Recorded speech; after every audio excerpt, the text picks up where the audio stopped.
Chapter 138.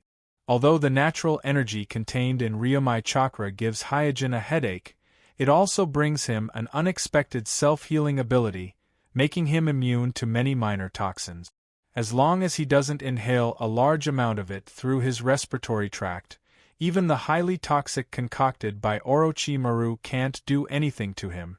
Orochimaru's expression gradually became cold, and after a while, he frowned slightly. Hyojin saw this and said lightly, "Did you feel it? This is a paralytic toxin I synthesized. I hope I didn't embarrass you." Orochimaru said in a hoarse voice, "Hey, nice little thing." Orochimaru looked like he didn't care on the surface, but in fact, Hyojin's Sharingan didn't care at all. The paralytic toxin on the blade caused a lot of trouble to his body. Although it didn't achieve a complete paralysis effect, he can clearly feel that the part of his body that was hit by the sword was faintly numb. Just then, a twisted wooden stake rose from the ground and entangled Hyojin. Immediately afterward, Yamato jumped out of the shadow and jumped in front of Orochimaru, protecting Orochimaru behind him. "Orochimaru-sama, are you okay?" In Yamato's mind, Orochimaru should be able to deal with Hyojin easily. But he didn't expect that after a fierce battle, not only did Orochimaru fail to quickly take down Hyojin, but he also seemed to be injured and was faintly at a disadvantage. On the other hand, Hyojin didn't try to struggle, but carefully felt the binding effect of wood release. In terms of binding power alone, even a weakened version of wood release like Yamato is better than many elite Jonin's earth release ninjutsu, and Hyojin also felt that wood release is not only absorbing his chakra, but also has a weak suppression effect on Ryomai chakra. Is this wood escape? Yamato's wood escape technique that had been weakened, who knew how many times, still had this type of effect. One could imagine just how powerful the exceptional talents at their peak would be if they used immortal techniques together with wood escape technique. It really was incomparably troublesome just thinking about it. After a little understanding of the effect of wood release, Hyojin poured the Tenseigan chakra into the grass in his hand. On the pill, the wrist holding the sword shook lightly, and the wooden stakes that bound him were all cut off. Yamato was stunned. "This?" Hyojin curled his lips. "Your wood escape is far inferior to first generations. Leave. There's nothing for you to do here." Yamato's body contained great research value. Hyojin also valued it very much, so he didn't want to accidentally kill Yamato. Yamato wanted to cast wood release again, but at this time, Orochimaru pressed his shoulder from behind. Yamato turned his head and looked at Orochimaru in confusion. "Orochimaru-sama?" Orochimaru looked at Hyojin and smiled evilly. Then, without saying a word, he dragged Yamato and disappeared into the dark tunnel. Almost at the same time, more than 20 ninjas who had been hiding in various parts of the tunnel made their move. Fire release, Earth Fire Dragon Bullet. Earth release, Earth Spear Thrust. Hyojin's eyes turned cold as he dodged the earth spears that were aimed at him. At the same time, from the corner of his eyes, he also noticed the raging flames that were coming at him. He used his Tenseigan to look around and found a flaw in the structure of the tunnel's rock wall. So, while he was flipping, he threw out the grass pellet. The pill accurately hit that flaw. Bang! In an instant, with a roar, the entire rock wall collapsed, just in time to block the surging fire release ninjutsu for Hyojin. As soon as the tumbling Hyojin landed on the ground, 2 black shadows pounced on him, accompanied by a cold light. Hyuga's camera moved to the side, avoiding the long sword in the hands of the 2 shadows, and his soft fists hit the 2 shadows like punching sandbags, sending the 2 shadows flying. After that, Hyojin gently dusted off the dust on his body and looked at the grass that had fallen on the ground in the distance. He gripped the pill lightly, and in a split second, the grass? As if it had a mind of its own, the pill soared into the air and landed in his hand. Rustle, with a wave of his hand, Hyojin broke through the rock wall and stepped into another underground passage. In this passage, there were 2 black-clothed ninjas staring at Hyojin. Their eyes were cold, and there was not a trace of fear in their expressions. Walala, at this time, a ninja in black took out a string of chains, and the sound of the chains hitting each other echoed in the quiet passage. Hyojin didn't say anything. He just waved at the ninja in black. The ninja in black holding the chain whispered, "Do it!" With his order, the other 3 ninjas in black also launched an attack together. They were either holding a sword or a kunai, and it seemed that they were ninjas with taijutsu. Hyojin wasn't interested in entangling with them. Seeing them rushing over, he immediately used Revolving Heaven Blade. Unlike the first time he used Revolving Heaven Blade, the Revolving Heaven Blade he used this time was not only more stable, but the consumption was also far less than the first time he used Revolving Heaven Blade. The 4 ninjas in black were like 4 carrots thrown into a blender. In an instant they were slashed by the blade more than a dozen times and flew out, and the weapons in their hands were not spared. They were injected with the grass of the Tenseigan chakra. Pill was cut into pieces. On the ground outside the underground base, Orochimaru crossed his arms in front of his chest and looked at the underground base with interest. Not long after, accompanied by a loud noise, the stone door at the entrance of the underground base was broken into several pieces. The rubble scattered on the ground, and a figure slowly walked out of it. Staring at Hyojin slowly walking out of the underground base, Orochimaru smiled and said, "It seems that those wastes didn't cause much trouble for you." Hyojin said calmly, "Orochimaru, continuing to cooperate is good for both of us." Orochimaru grinned and said, "Then I have to confirm whether you are qualified to cooperate with me first." Hyojin glanced at the half-destroyed underground base and said, "Isn't this enough? The previous one was just an appetizer." With a smile, Orochimaru slowly bit his finger, then quickly made a seal and shouted, "Psychic art." Bang! As a huge white smoke surged, Hyojin felt the ground tremble slightly. At this time, a low voice came from the white smoke. "Hey, Orochimaru, remember I told you, don't casually summon me." Orochimaru's hoarse voice also came from the smoke at the right time. "This time is different. Don't worry, the sacrifice will be offered later." The smoke gradually dissipated, and a giant purple snake like a mountain appeared in front of Hyojin. Thousand Snake. Chapter 139. Looking at the mountain-like myriad snakes, Hyojin raised the grass in his hand. Wand slowly returned to the scabbard at his waist. Against a giant summon beast, be it a sword, a kunai, or a senboni, their effects were very limited. Therefore, Hyojin had to change his tactics. Standing on top of Viper's head, Orochimaru still had his arms crossed in front of his chest and said with a sinister smile, "Kuroto, let me see your artificial-tailed beast." Hyojin ignored Orochimaru. Instead, he assumed a soft fist stance, and his palms were filled with blue chakra. The snake dowager looked down at Hyojin and asked Orochimaru with some displeasure, "Hey, Orochimaru, is this the brat you want to deal with?" Orochimaru said, "Don't underestimate this kid. There's a monster hidden in his body." "Monster?"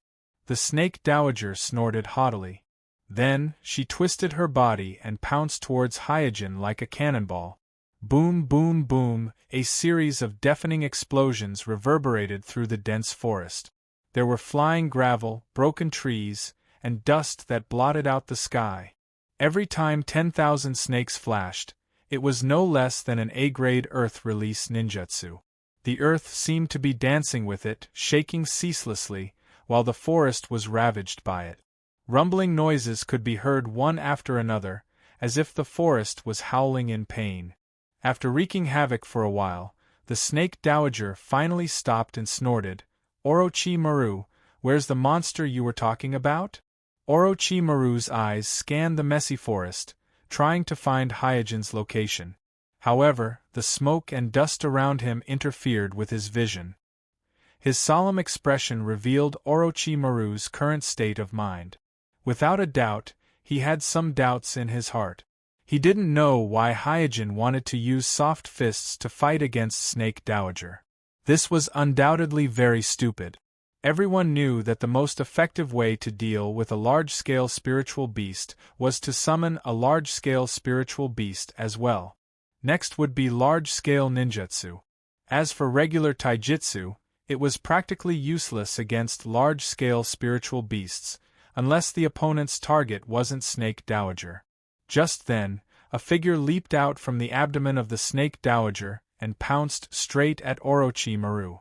Orochimaru's eyes narrowed into slits as he muttered, "Sure enough, they're coming for me." Hyojin, who was galloping, quickly formed hand seals and shouted, 8 trigram palm secret art, vacuum palm. Orochimaru was slightly stunned. He had heard of most of the soft fists of the Hyuga family. However, this was the first time he had heard of the vacuum palm that Hyojin mentioned. Hyojin, who was almost in front of him, stretched out both his hands towards Orochimaru. In an instant, Orochimaru felt an irresistible suction force pulling him towards Hyojin. The distance between the two wasn't far to begin with.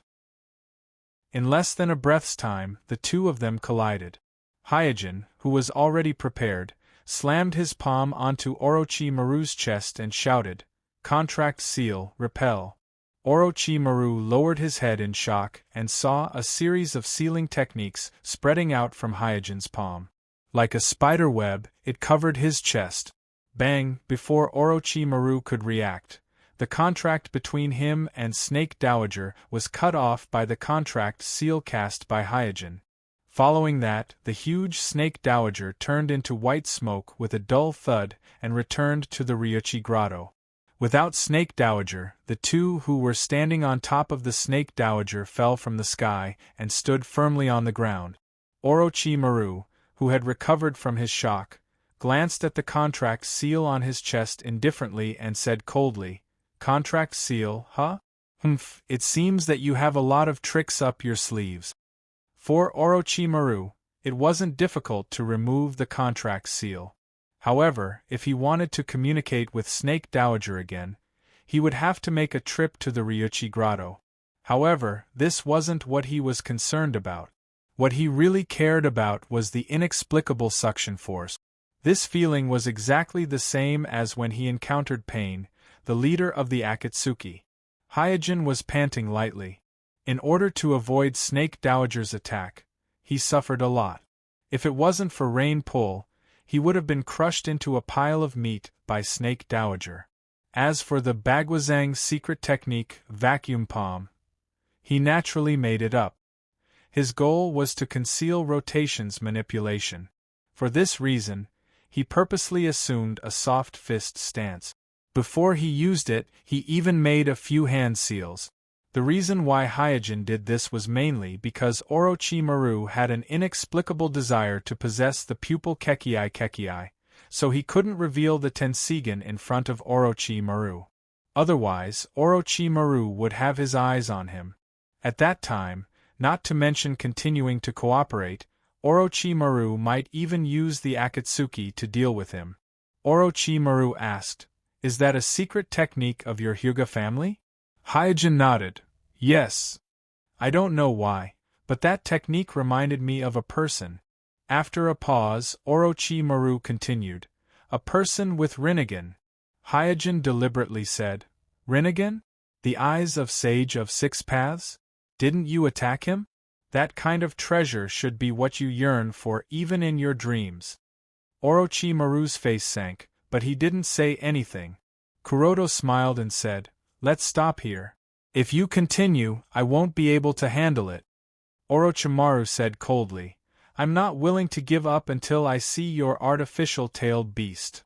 After that, Orochimaru said while making hand seals, "Speaking of which, after learning this technique, I haven't used it many times. This time, I will try it on you." On a big tree far away from the battlefield, Yamato was squatting on a branch with a solemn face. Next to him stood several thin figures. These children were the orange-haired Yugo, the white-haired Kimimaro, and the weak-looking Haku. Looking at the distance, Kimimaro said, We should go help Orochimaru, Sama. Yamato shook his head. Orochimaru, Sama said that we are not allowed to intervene. Yugo sighed. The opponent is so strong that he can fight with Orochimaru, Sama to this degree, it's really incredible. Haku nodded with lingering fear. Just now, if Yamato didn't use wood release to protect them, they would have been smashed into meat paste by the snake. Kimimaro asked, "Why did Orochimaru, Sama's beast suddenly disappear?" It was obvious that no one present could answer his question. At this time, Yamato pointed at the distant battlefield. Look! Chapter 140. Such an incomparably huge monster had far exceeded the limits of the few imps' imagination. While they were shocked, their bodies instinctively trembled.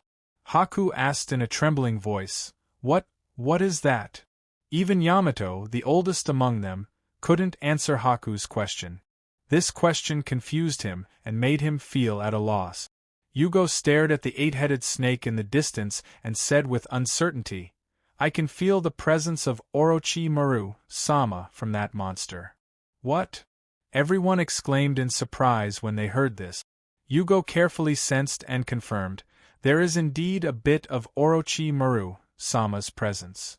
Yugo's perception wasn't the perception ninjutsu of perception-type ninjas. It was a more primitive perception that was closer to nature. Therefore, his perception wasn't based on chakra's attribute, but on the presence of nature. Kimimaro couldn't believe it and said, "Is that Orochimaru, Sama?" Yamato stood up and said, "Whether that is Orochimaru, Sama or not, I believe that Orochimaru, Sama won't be defeated. However, we should retreat further." On the battlefield, Hyojin raised his head and looked at the enormous eight-headed snake. His face darkened. Obviously, this was one of Orochimaru's strongest forbidden techniques, the Yamata no Jutsu. It was a forbidden technique that could rival the tailed beast. In the original world, Orochimaru had used this technique against Itachi, but it was easily defeated by Itachi's jutsu. His whole body was even sucked into the sealed world of the jutsu. However, this didn't mean that the Yamata no Jutsu was weak. After all, Nagato, who was almost at his peak strength in the Edo Tensei state, could easily crush Naruto and Chilibai, who were both perfect Jinchuriki. However, he still couldn't resist the seal of the jutsu. Hugh, after letting out a light breath, Hyojin slowly raised his hand and began to form a seal. Since he can't use the Tenseigan chakra mode to deal with Orochimaru, then he can only use the power of the dragon vein. Therefore, he converged all divergent thoughts and abandoned all thoughts that had nothing to do with fighting. As the seals were completed, he shouted in a low voice, "Dragon vein seal, release." In a split second, the dragon vein chakra gushed out of his body. The thick chakra transformed into a purplish-green dragon that hovered above his head.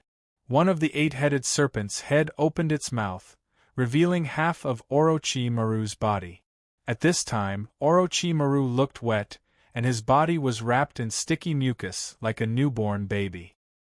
He looked at Hyojin, who had opened the seal of the dragon vein, licked his lips with his slender tongue, and said in a playful tone, "TSK, is this the dragon vein chakra? It's really fascinating." Hyojin's expression gradually calmed down. He watched Orochimaru vigilantly while monitoring the dragon vein in his body.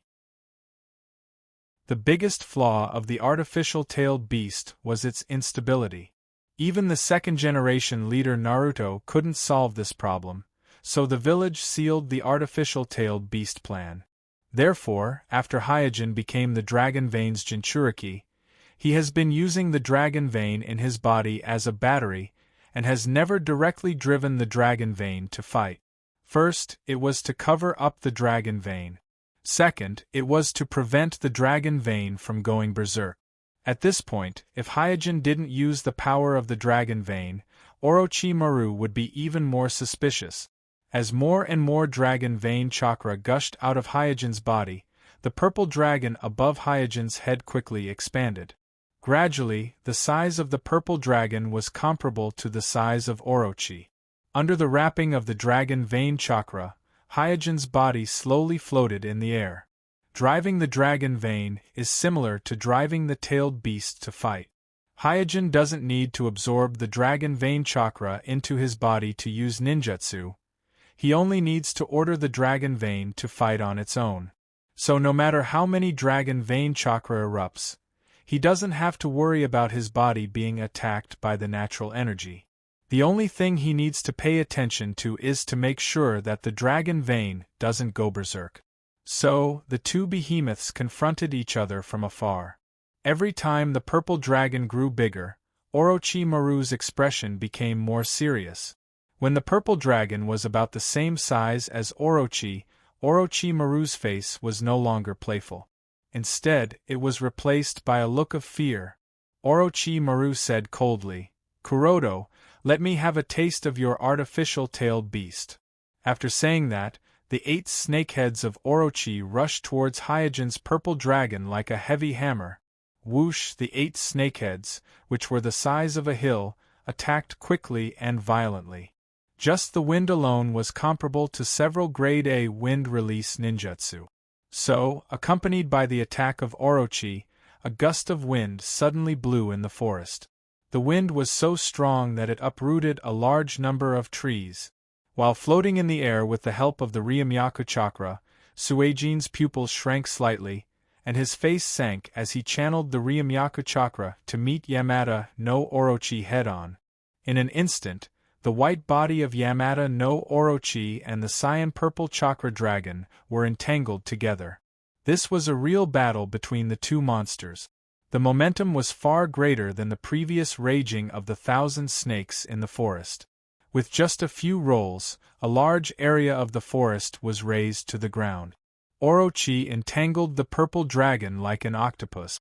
The 8 snakeheads bit the body of the purple dragon, and the purple dragon tore off one of the snakeheads. Puff!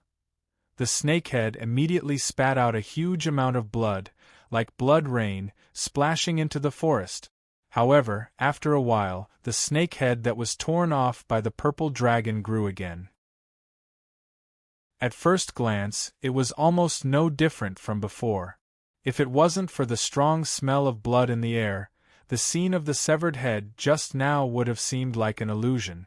Orochimaru smiled and said, "Kuroto, why don't you use the real body? You should have created the body of the artificial tailed beast." Hyojin did not answer and urged the dragon vein with a sullen face. At the beginning of the design, Hyojin did not expect to use the dragon vein in battle. So, when it was shaped, the appearance of the dragon vein was slightly funny.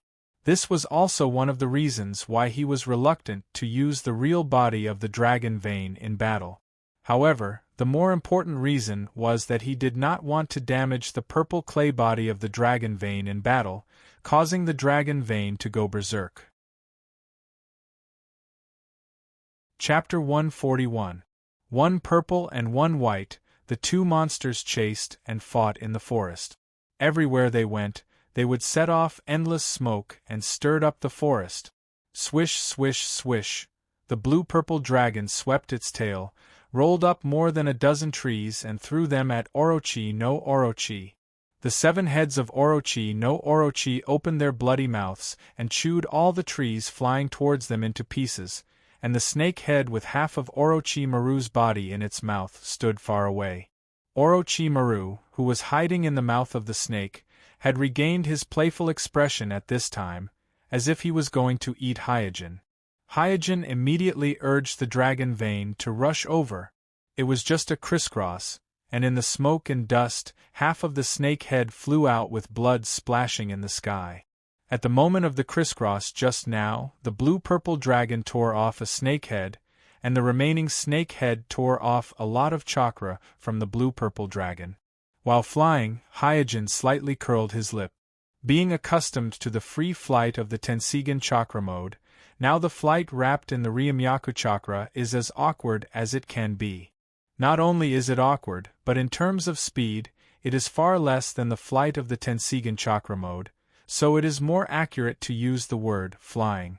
Tsk, he entered the field he is best at. After a light sigh, Hyojin once again urged the dragon vein to fight with Orochi no Orochi. Orochimaru is best at this kind of stalemate, because of the terrifying regenerative ability of Orochi no Jutsu.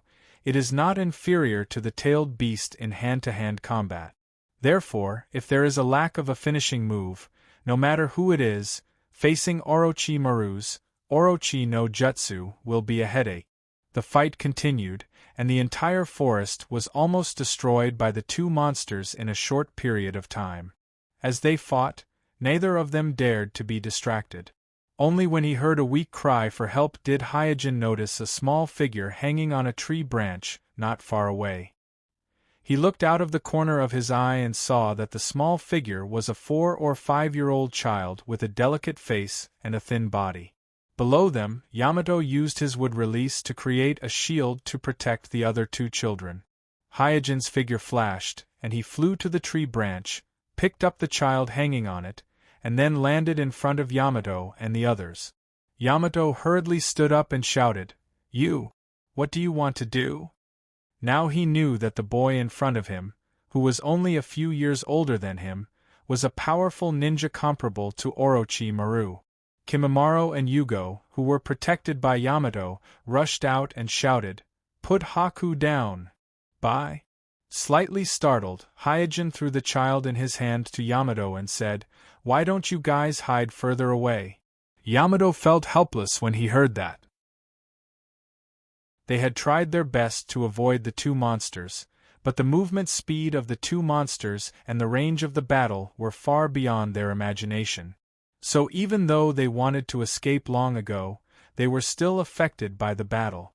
At this time, Yamata no Orochi rushed over, and Orochimaru, who was hiding in the mouth of the snake, also noticed Yamato and the others. Hyojin said lightly, "Orochimaru, you can't do anything to me, and I can't do anything to you. Is there any need to continue such a boring battle?"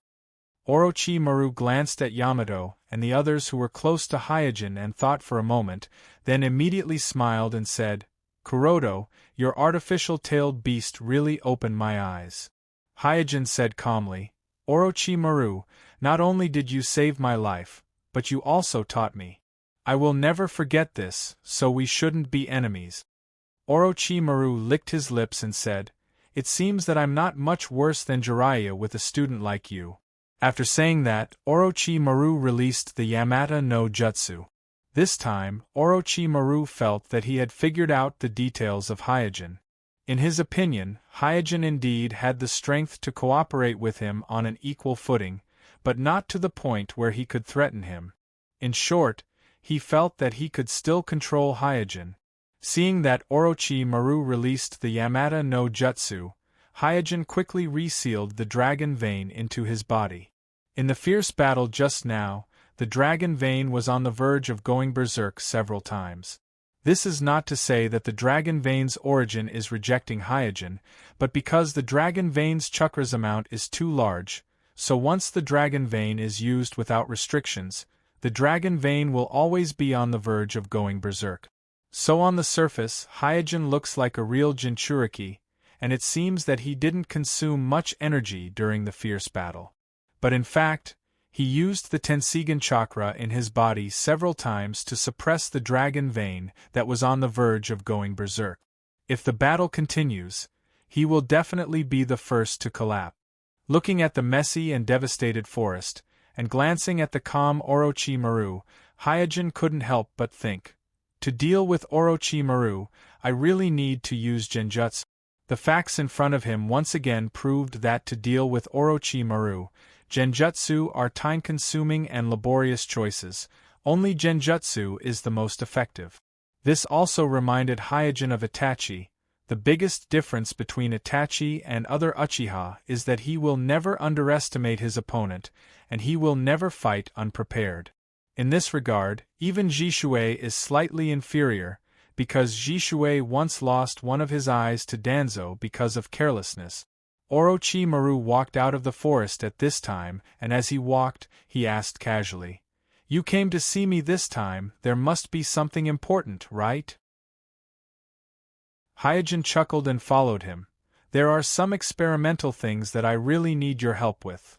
Looking at the two people who were fighting to death just now, and in the blink of an eye, they were talking and laughing side by side, Yamato and the other children were all stunned.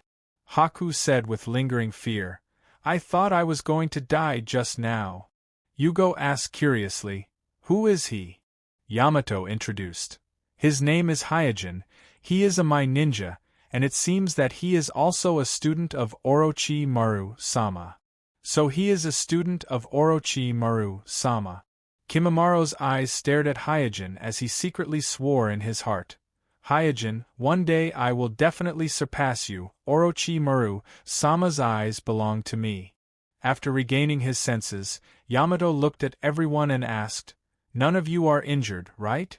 On Hyojin's side, after a few words, he asked, You should have seen Hirako recently, right? Orochimaru immediately stopped and stared at Suijin with a piercing gaze. How did you know? Chapter 142.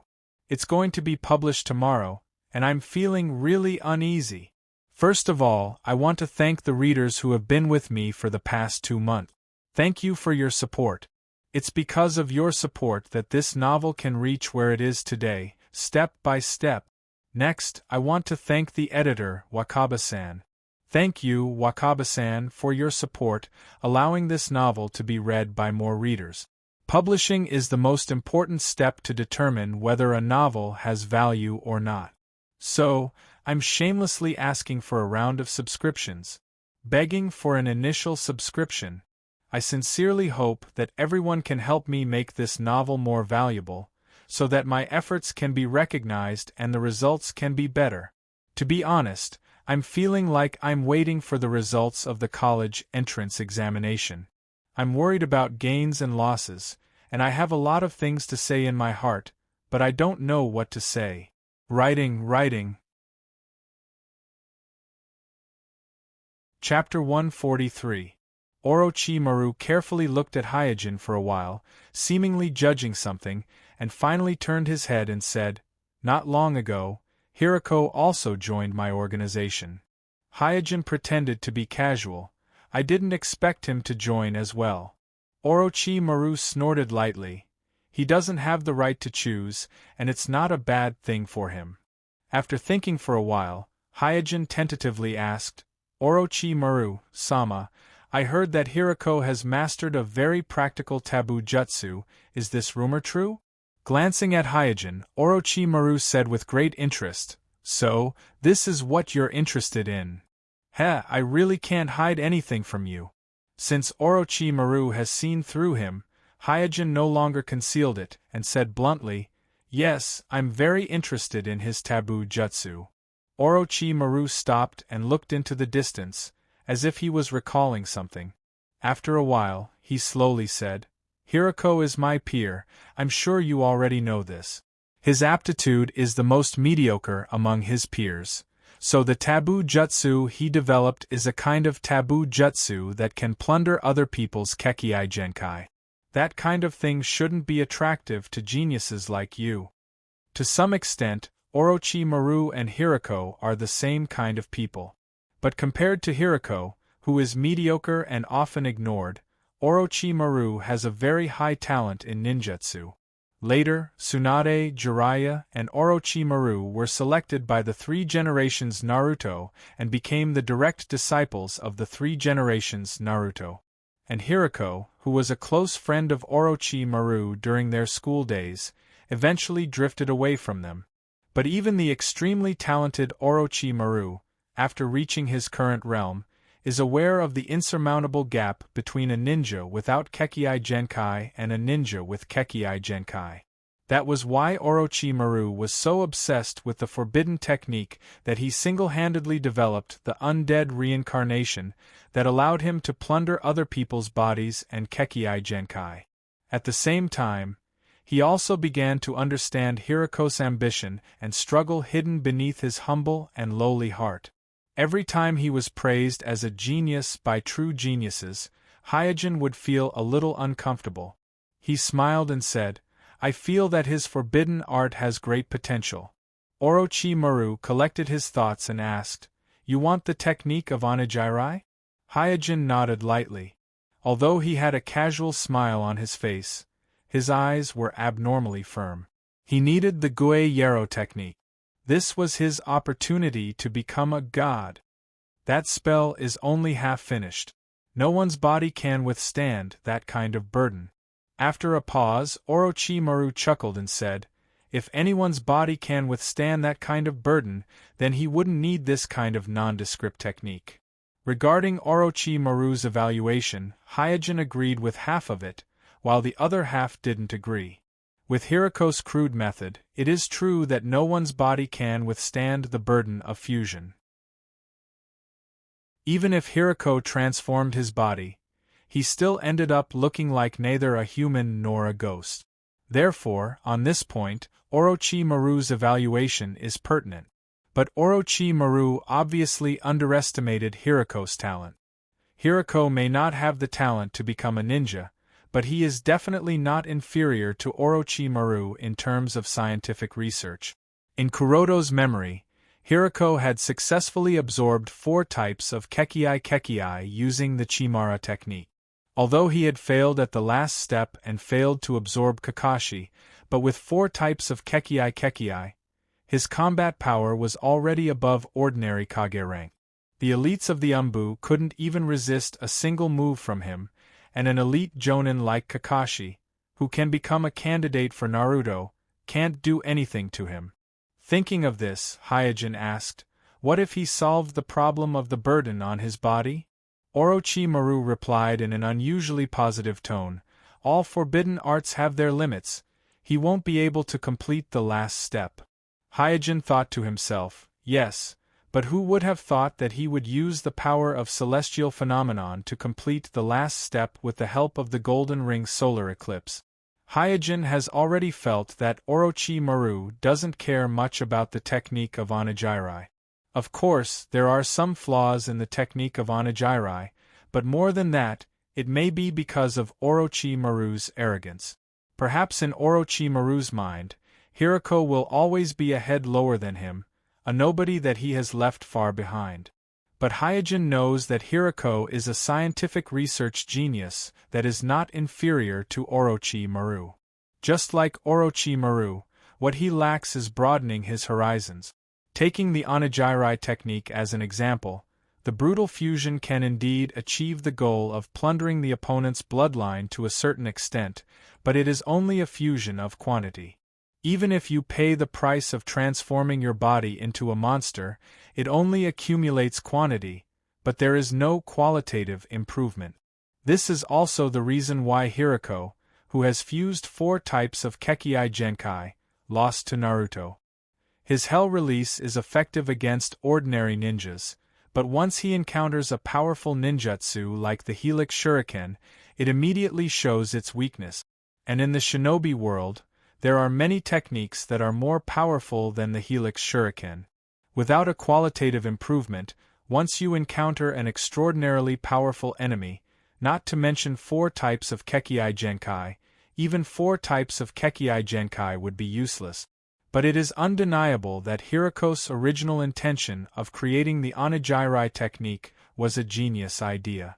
From this idea, Hyojin got an inspiration. The most magical thing about the Onigiri technique is that it can be fused with Kekii Genkai, in other words, it can be fused with the chakra attribute, but its weakness is that the fusion is too rough and too brutal. For any living creature, the fusion between the body and the soul is of utmost importance.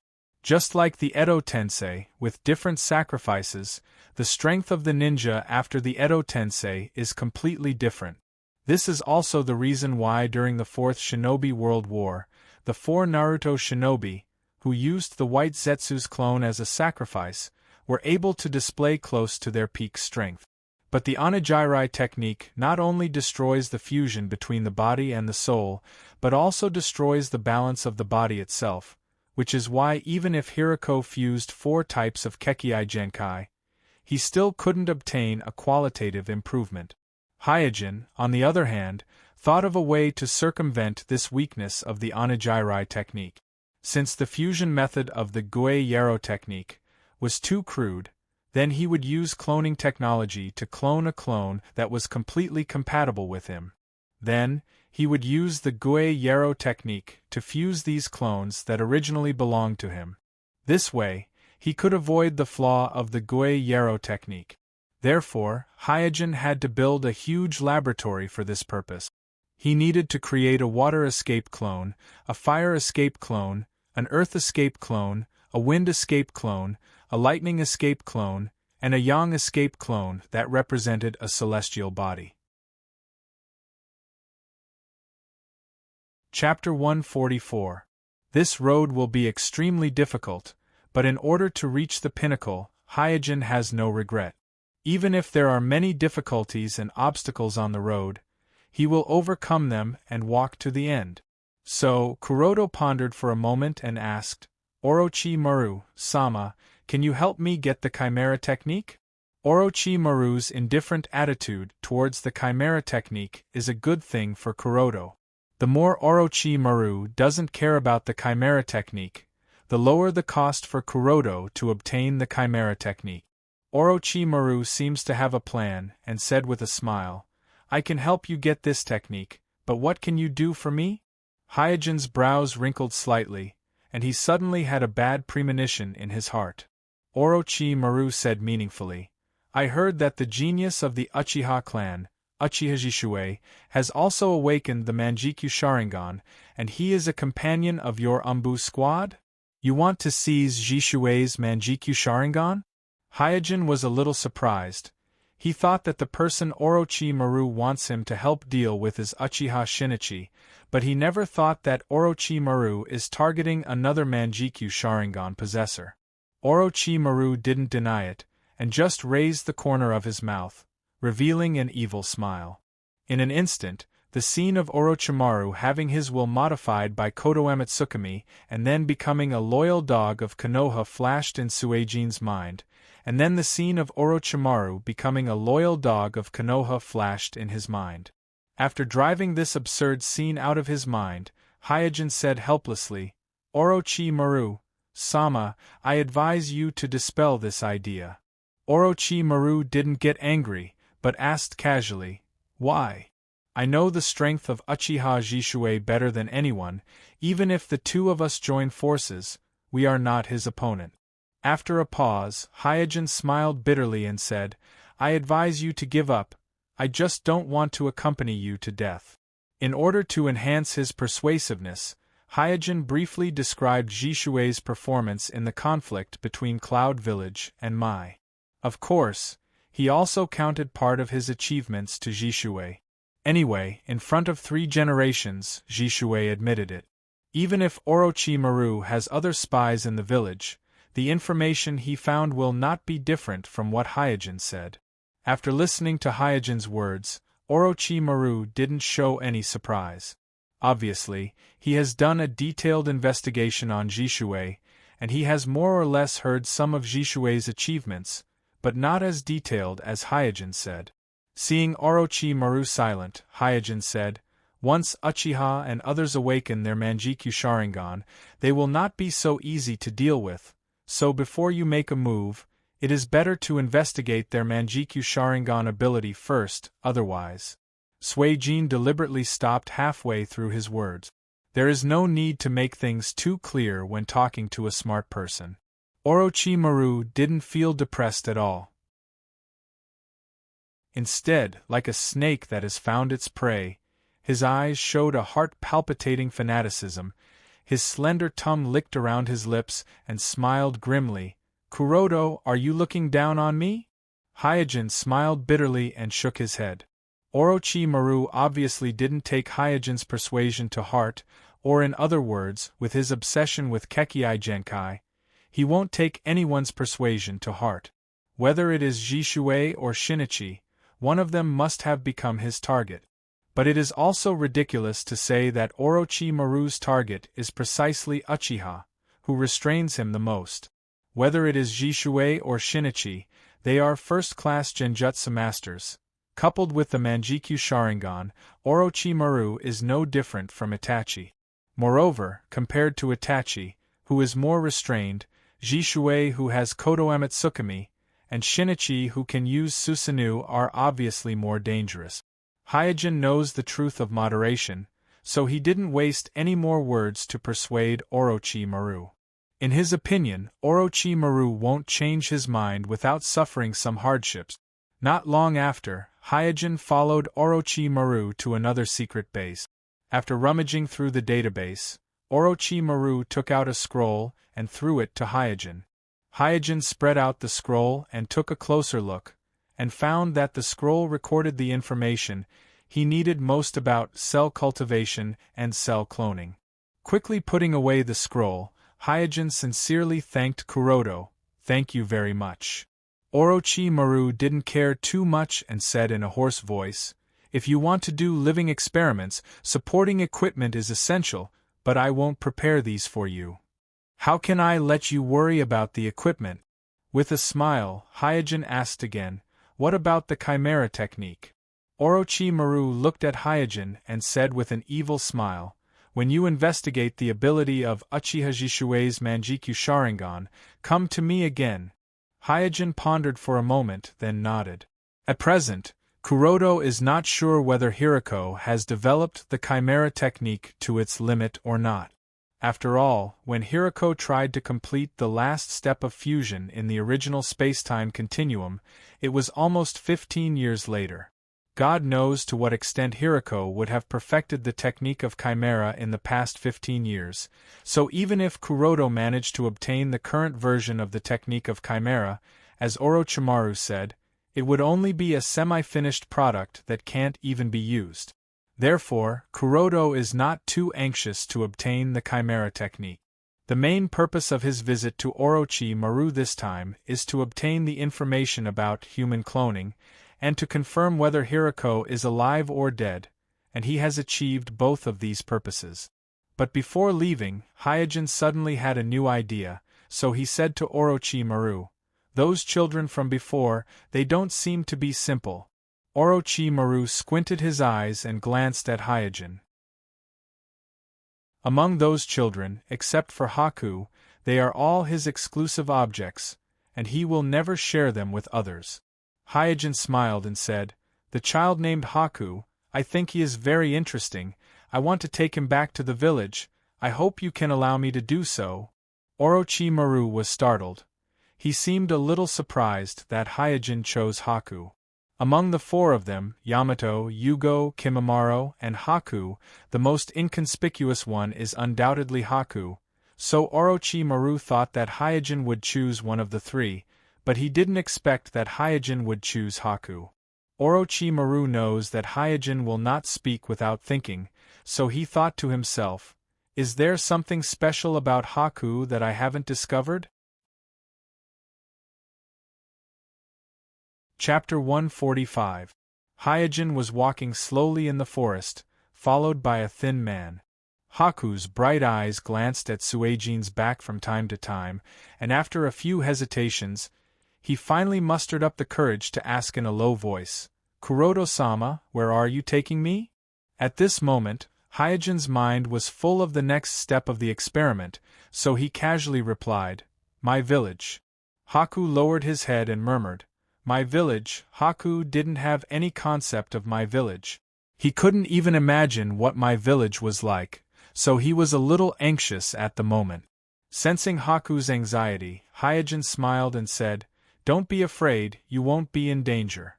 Haku asked weakly, Can I still see Yugo and the others?" Although they haven't been together for a long time, Haku has become friends with Yugo and Kimimaro, who are the same age as him.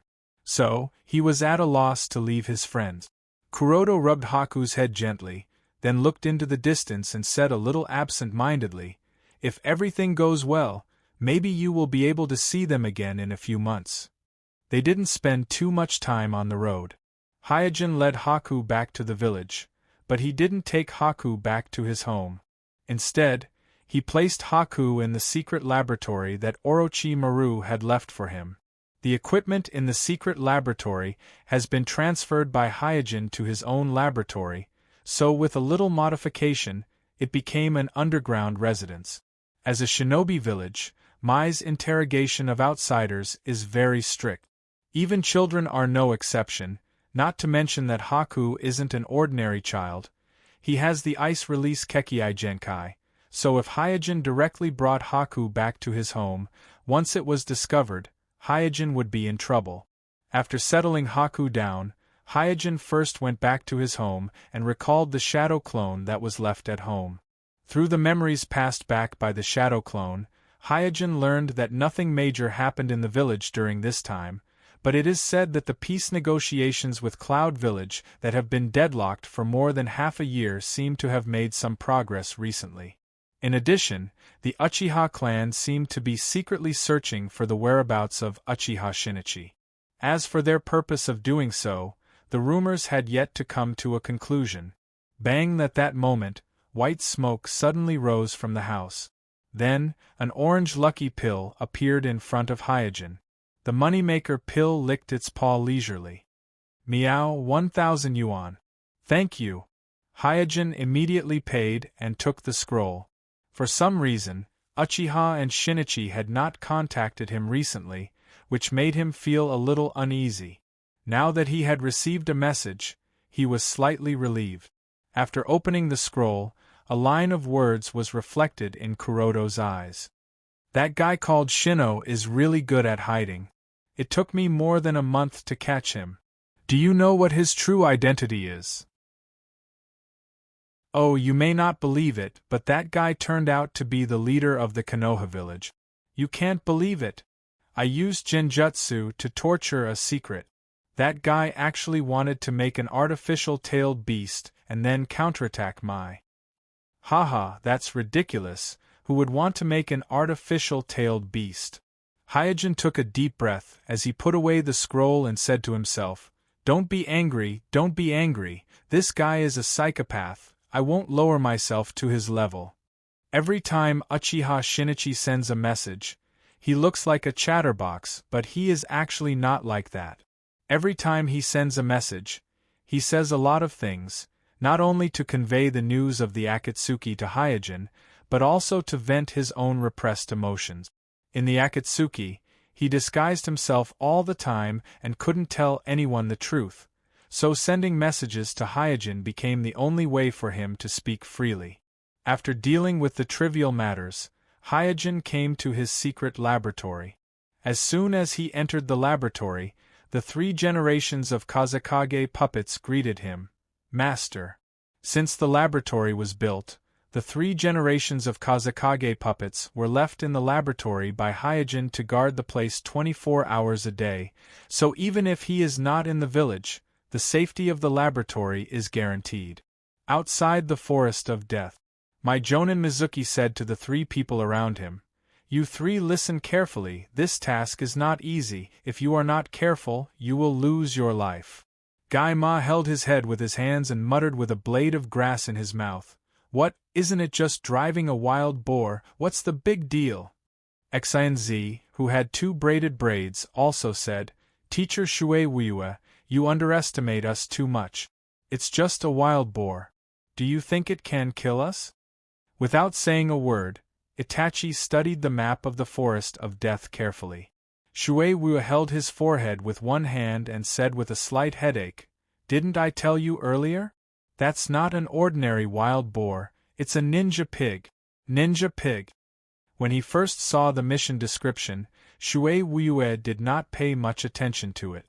He thought it was just a simple mission to train the tacit understanding between team members, but after asking around, he found out that this mission was not simple. An extremely powerful wild boar appeared in the Forest of Death at some point in time. It quickly became the overlord of the Forest of Death and severely affected the ecological balance in the forest. One must know that the Forest of Death is not an ordinary forest, but an actual combat exercise ground that might specially operated to imitate the ecology of the wild, so if the wild boar continues to wreak havoc, the Forest of Death will soon no longer be suitable as a combat ground for genin. Seeing that Tian Ma and Xian didn't seem to care, Shui Wuiwa shook his head helplessly and said, "Let's go." In his opinion, although this mission is a bit tricky, he is a Jonin after all. No matter how powerful the ninja pig is, the team should not have any accident. Moreover, there was an outstanding junior like Itachi in the team. In the secret laboratory, Hyojin stared at the two large nutrition tanks and sighed silently. In each of the two large nutrition tanks, there is a deformed clone soaked in the nutrient solution. These two clones were an attempt made by Hyojin before he went to see Orochimaru. However, just by looking at their distorted and deformed appearance, it is obvious that the two clones have completely failed. Hyojin quickly adjusted his state of mind, took out the experiment records, and checked them line by line. Failure is not terrible, but if you can't learn from failure, then it is too terrible, so Hyojin must figure out what went wrong in this attempt. At this time, the laboratory slightly shook. Chapter 146. Clang, clang, several shurikens, accompanied by a gust of wind, flew straight at the wild boar. However, after hitting the body of the wild boar, the shurikens bounced off with a metallic sound. It was as if what was shot was not a wild boar, but a lump of iron. Roar! The wild boar blew hot air from its nose and let out an angry growl. There is no doubt that although the shurikens didn't hurt the wild boar, they annoyed it. Tenma saw that the situation was not right and said, Hey, this guy's skin is too hard." The leader of the Jonin team, leader Minutsuki, quickly shouted, "Be careful, it's coming." As soon as Minutsuki's voice fell, the wild boar rushed towards the team of four. Its momentum was so fierce that it even set off smoke and dust along the way, like a speeding train. Fire release. Great fireball technique. At this moment, Itachi used the fire release ninjutsu passed down in his family. Whoosh! The huge fireball instantly drowned the wild boar. But before everyone could breathe a sigh of relief, a huge black shadow came out of the flames and rushed straight at them. The leader of the Jonin team, leader Minutsuki, held Shinko and flashed to a big tree, while Itachi also pulled the stunned Tenma to hide to the side. Bang! The wild boar that failed to hit the target hit a big tree, and with a muffled sound, the big tree fell to the ground. Looking at the big tree that 2 or 3 people couldn't even hug with their arms open, and it was hit by the wild boar, not to mention Tenma and Shinko, even the leader of the Jonin team, leader Minutsuki, was surprised. Shinko's teeth chattered and she said, "Sensei, let's go back first." Tenma also echoed, "This is not a wild boar, it's simply a monster." The wild boar that had just knocked down a big tree shook its head, and its long nose sprayed hot air again. Then it aimed at Itachi and Tenma, who had fallen on the ground, and rushed over again. Itachi opened his Sharingan and shouted, "Genjutsu!" As Itachi cast the Genjutsu, the wild boar in the collision staggered a few steps, and then fell to the ground. Shinko saw this, jumped down from the tree and cheered, "Wow!" as expected of Itachi. Shui Wuiwa also landed beside Itachi and patted his shoulder, "Good job." Just as the few of them were celebrating the completion of the mission, the wild boar that had fainted not too long ago stood up unsteadily and pounced on the defenseless group again. "Oh no, everyone be careful." By the time Itachi noticed the wild boar charging at him, the wild boar was already within reach. The leader of the Jonin team, Kuroto Minazuki, turned around and was immediately startled. At this time, it was too late for him to do anything else, so he could only open his arms to protect the students behind him. Tian Ma's face was filled with fear while Xian closed her eyes in fear. Swoosh! Suddenly, a crisp whistle came from the forest. When the wild boar heard the whistle, it stopped and turned its head to look in the direction of the whistle. At this moment, a figure slowly walked out of the forest. Itachi looked in the direction of the voice and exclaimed in surprise, "Senior Jing." The figure that came out of the forest was none other than Hyojin. He put his hands in his pockets and walked over leisurely, his eyes looking back and forth at the wild boar. Seeing that it was Hyojin, the wild boar intimately leaned over. Looking at the wild boar that has exceeded 2 meters in height, Hyojin said in amazement, "No way, I haven't seen you for only half a year, how did you grow so big?" The last time he saw the wild boar, it was only up to Hyojin's waist, but now it is taller than Hyojin. Itachi walked over and asked, "Kuroto-senpai, is this ninja boar your ninja beast?" Hyojin was a little startled, and immediately smiled and said, "Kind of." Itachi suddenly understood. "No wonder it is so powerful, it turns out to be your ninja beast." Itachi's team leader Sui Wuya also came over and said with a smile, "My name is Sui Wuya, I am Itachi's team leader, it was really thanks to you just now." Hyojin asked Sui Wuya why he fought with the wild boar, and after learning that the wild boar has become a tyrant in the Forest of Death, seriously destroying the ecological balance of the Forest of Death, Hyojin didn't know whether to laugh or cry. Hyojin didn't expect that his casual actions at the beginning would cultivate such an arrogant ninja boar. After pondering for a while, Hyojin said to Sui Wuya, "You can rest assured, I will drive it out of the Forest of Death. This wild boar obviously can't stay in the Forest of Death. Otherwise, there will be my ninjas coming to drive it away every 2 or 3 days, and then Hyojin's experiment won't be able to continue." After sending away Sui Wuyue's team, Hyojin walked around the wild boar. To be honest, the potential of this wild boar is somewhat beyond his expectations. He is now very curious about the extent to which this wild boar can grow in the future, so he decided to sign a contract with this wild boar and accept it as his summoned beast. Perhaps because of the residual Tenseigan chakra in its body, the wild boar didn't resist Hyojin at all and smoothly became his summoned beast. After receiving the wild boar as a summoned beast, Hyojin sent it out of the Forest of Death.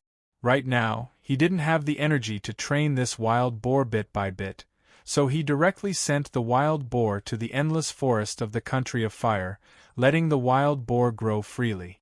As for how far it could grow in the future, it was up to the heavens.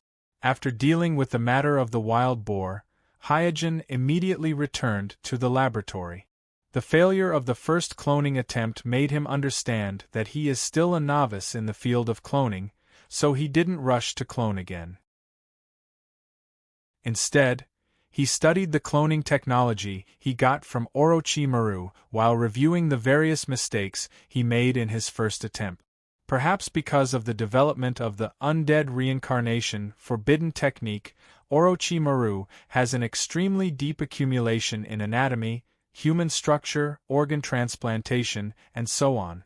Just by flipping through the scroll he got from Orochimaru, Hyojin learned a lot. Soon, with the in-depth study, he began to realize that he made a lot of low-level mistakes in his first attempt, many of which were fatal enough to lead to the failure of the cloning. So, while summarizing the previous mistakes, Hyojin began to plan the next step of the experiment. With the current equipment in his laboratory, he can barely try the cloning experiment of the water clone. The reason why he chose to clone the water clone is because the water clone is the most stable type of clone. At the same time, it is also the one with the highest theoretical success rate among the 6 types of clones. The other 4 types, such as the fire clone, thunder clone, earth clone, and wind clone, either require additional equipment or their state is unstable, so the success rate is not high. As for the yang clone that represents the immortal body, at the moment, Hyojin doesn't even have a clue. Chapter 147. In Hyojin's experiment plan, the main part of the water clone was still his own cells. However, the cells had to be filtered through a few machines to remove the chakra attribute.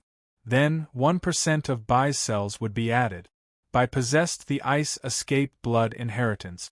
Therefore, the chakra attribute in Bai's cells was mainly water escape followed by wind escape. Once the Haku cell tissue is injected into the clone body, It can be used to change the chakra attribute of the entire clone body to the water attribute with the help of the high concentration of water release chakra contained in the Haku cell tissue. There were two difficulties in the entire plan. Firstly, how to filter out the Yin attribute chakra in his own cells.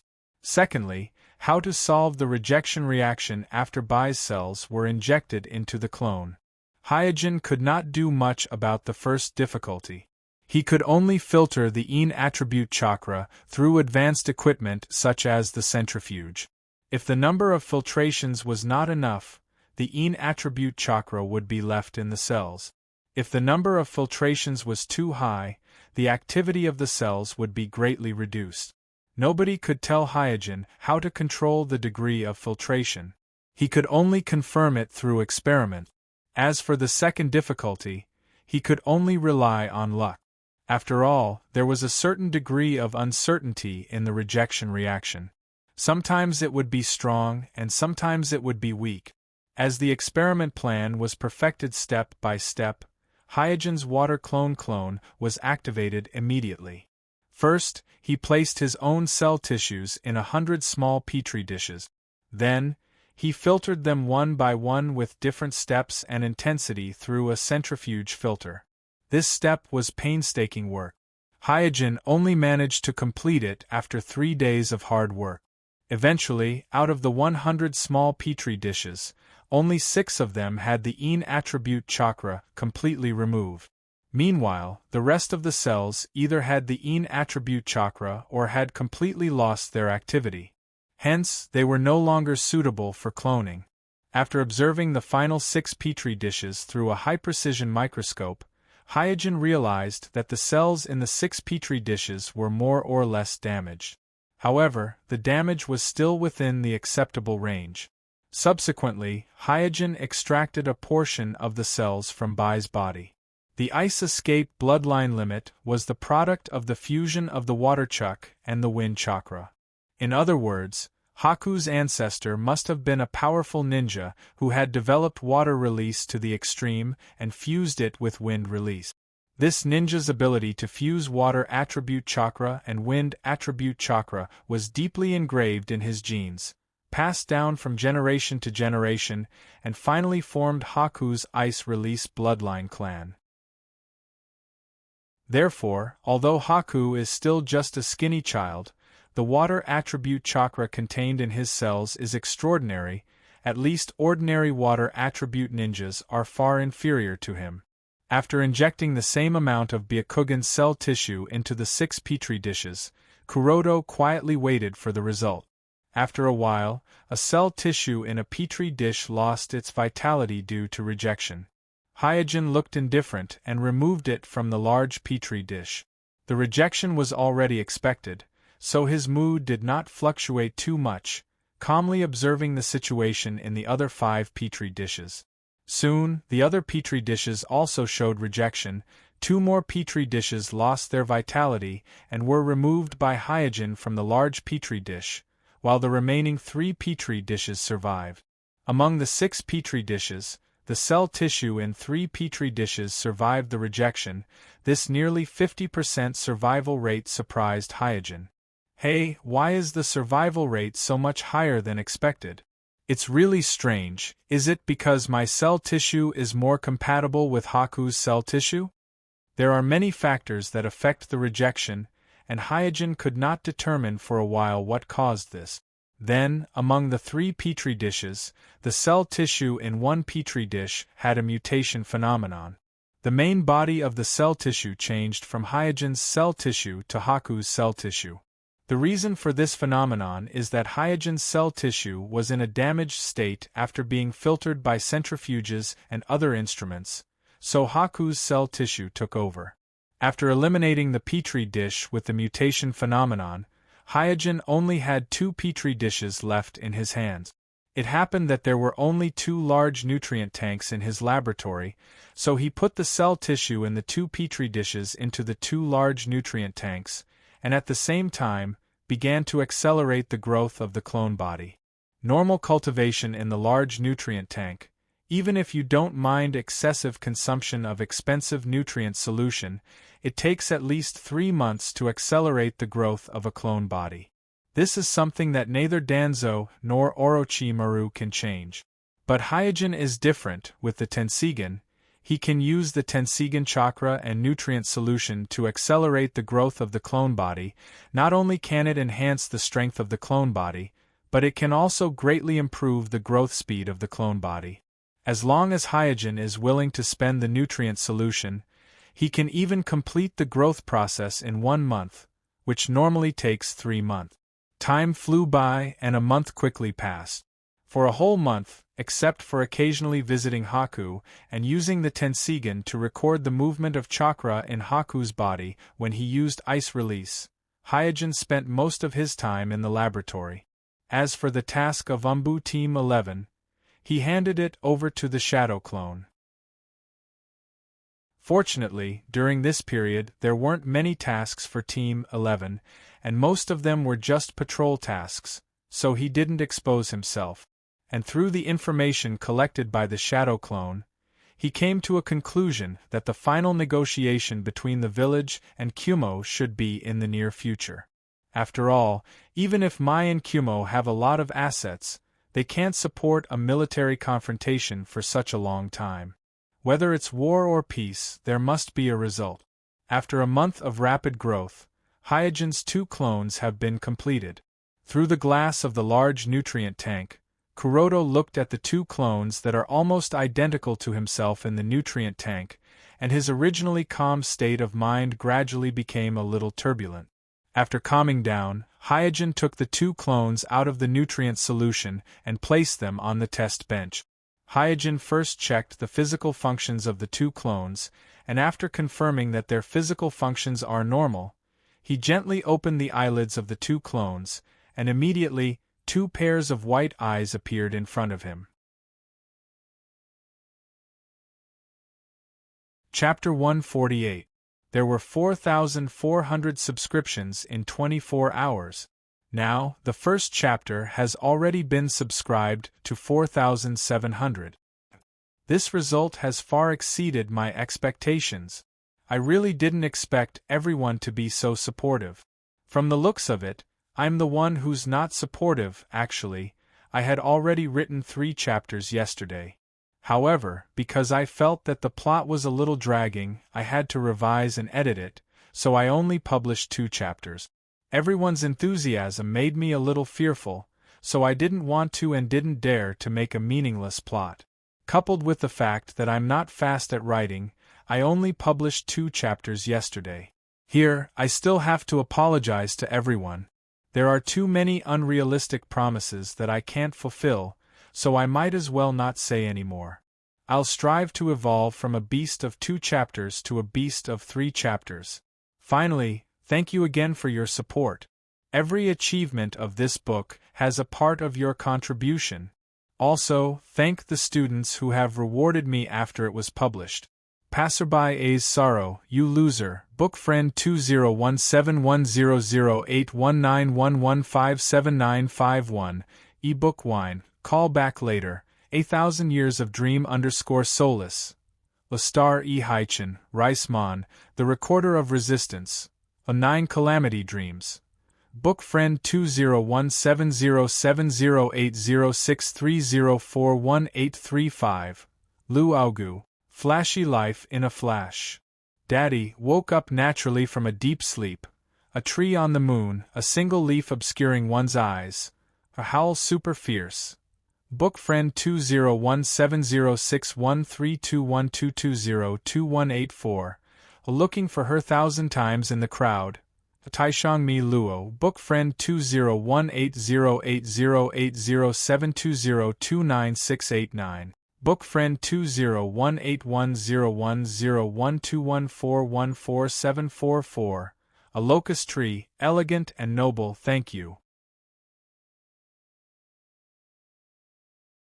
Chapter 149. On the test bench, the eyes in the eye sockets of the 2 clones are indeed white Byakugan. From the appearance alone, there is almost no difference from the Byakugan of the Hyuga clan. But for Hyojin, who has the Tenseigan, he can clearly feel that these two pairs of Byakugan are semi-finished products. Kuroda is not surprised by this. With the emergence of the forbidden techniques related to the soul, such as undead demon seal, Edo Tensei, and so on in the shinobi world, whether the soul exists or not is no longer a topic that needs to be discussed. Although the soul often appears in the form of chakra, there is no doubt that the soul is not completely equivalent to chakra. In Hyojin's view, chakra is only a carrier that carries the soul, and the real component of the soul should be a unique spiritual symbol. What the clones on the test bench lack is the unique spiritual symbol. Therefore, without exception, the Byakugan in the eye sockets of the two clones are semi-finished products. They lack the spiritual symbol and are a bunch of cell tissues that are close to the real Byakugan. Therefore, the value of this semi-finished Byakugan is very limited, and it is obviously impossible to use them to make a giant Tenseigan. Because the giant Tenseigan requires a complete Byakugan, and the Byakugan on these two clones are only semi-finished products, not real Byakugan. In fact, this is also reasonable. If cloning alone can perfectly replicate everything, then Orochimaru wouldn't need to worry about Jishuei and Shinichi, the two possessors of the Manjikyu Sharingan. Hyojin's expression was calm as he recorded the experiment, and there was not much disappointment on his face. For others, these two clones may not be of much use, but for Hyojin, who has the Tenseigan, this kind of soulless body is exactly what he needs the most.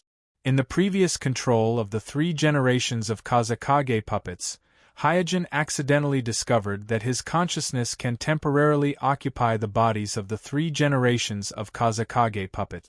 This discovery made him suddenly realize that his Tenseigan has a very magical ability. In his memory, Nyeren seemed to have this ability as well. He once temporarily transferred his soul to a puppet and went to Earth to send an invitation to Hinata. After being discovered by Naruto, he extracted his soul and abandoned the puppet. To some extent, this ability of Tenseigan is somewhat similar to the forbidden technique undead reincarnation developed by Orochimaru. It's just that the Tenseigan can easily activate this ability. Not only can it transfer the soul to other puppets or bodies, but it can also extract the soul at any time, unlike Orochimaru's undead reincarnation, which is restricted by many harsh conditions. Because of this, Hyojin came up with the idea of cloning 6 perfect clones and then using the genius Oni-Yaro technique to fuse them into one.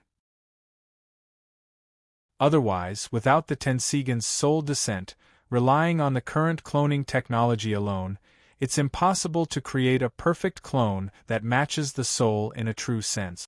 After recording the physical indicators of the 2 clones one by one, Hyojin carefully compared them and found that the physical indicators of the 2 clones are relatively similar. There's no obvious difference in strength between them. After pondering for a while, Hyojin labeled the 2 clones as Type A and Type B. Then, he sat cross-legged on the side, facing the test bench, and used the Tenseigan's soul descent technique to put his soul into the Type A clone body. In an instant, the naked Type A clone lying on the test bench opened its eyes. Clone A sat up and opened its mouth as if it wanted to say something. However, all that came out of its mouth was a "yeah" sound. After a while, it said in a strange tone, "It's really, really awkward." Without a doubt, the one occupying the Type A clone body was Hyojin's soul. In other words, the Type A clone body had become Hyojin. Getting down from the test bench, Hyojin staggered a few steps before he managed to stabilize himself. At this moment, it was as if he was wearing clothes that did not fit his body or shoes that did not fit his feet. Every part of his body felt awkward, and it was even difficult for him to speak and walk. After getting used to it for a while, Hyojin put on a robe and muttered, "The data on paper is indeed not as detailed as what I can feel with my own body when my soul descends." After putting on the robe, he slowly walked to the mirror and opened his eyes wide, carefully looking at the appearance of his eyes in the mirror. From the outside, There did not seem to be any changes, but he had a feeling that the Byakugan in his eye sockets was no longer the half-finished product from before. Byakugan, open! With a low shout, the meridians at the corner of Hyojin's eyes immediately swelled, and his vision changed, entering the vision of the real Byakugan. Is it because of the soul descending? Perhaps it was because of Hyojin's soul descending. The Byakugan in the Type A clone's eye sockets were no longer the half-finished product from before, but the real Byakugan. In order to verify his guess, Hyojin hurriedly walked to the front of his main body and gently opened his eyelid. He was surprised to find that the Tenseigan in his main body's eye sockets had returned to the Byakugan state. Before he performed the soul descending, he had clearly activated the Tenseigan. Stroking his chin, Hyojin pondered, even my main body can't maintain the Tenseigan after losing my soul? Then, is my Tenseigan my soul or my eyes? In order to answer his doubts, he quickly used the Type A clone body to conduct an experiment. After some hard work, he discovered that the Type A clone body was unable to activate the Tenseigan, nor was it able to use Rain Pull, let alone enter the Tenseigan chakra mode. As for the Golden Wheel Reincarnation Explosion and Silver Wheel Reincarnation Explosion, which were the ultimate skills of the Tenseigan chakra mode, there was no need to even mention them. There seems to be only one Tenseigan ability that can be used, and that is soul extraction. Hyojin shook his head. No wonder Naruto was able to deal with the soul descending on the puppet so easily. At this time, Hyojin had confirmed that his soul possessed the ability of the Tenseigan. However, in order to unleash the full power of the Tenseigan, he would have to merge with his main body. In other words, the soul and the body were the complete Tenseigan. In the separated state, each of them had a part of the Tenseigan's ability. Chapter 150. Hyojin naturally didn't have the tendency to self-abuse. The reason why he thought so was because Uchiha Madara had taken out his Rinnegan and quietly transplanted it to the young Nagato. Although after the transplant, the Rinnegan in Nagato's body had been dormant until Nagato reached adulthood and was greatly stimulated and gradually awakened, but it was undeniable that Madara did transplant his Rinnegan to Nagato. Perhaps when he took out the Rinnegan, he also gave up part of his soul. After thinking for a moment, Hyojin came to such a conclusion. There is no doubt that Madara in his later years was not ignorant of the soul. Otherwise, he wouldn't have tried to create Black Zetsu to monitor the Obito before he died, but he didn't expect that the Black Zetsu that he created by splitting a part of his soul would be occupied by another ghost that has been wandering in the shinobi world for thousands of years, playing a game of turtledove occupying a magpie nest under his nose. Without staying too long on the Type A clone, Hyojin's soul returned to his body. Before developing the water clone, Kuroto must first deal with the dragon vein sealed in the body of his main body. After all, once his soul descends into the body of the water clone, the power of his main body won't be enough to suppress the huge amount of chakra inside the body of the water clone. It may be fine for a while, but after a long time, the dragon vein will go berserk without the suppression of Chakra's Tenseigan. This hidden danger must be dealt with first, otherwise, the consequences would be unimaginable. So after leaving a shadow clone in the village, he quietly sneaked out of the village, the country of demons, the palace of the Miko. Zuen-sama, you run slowly, be careful.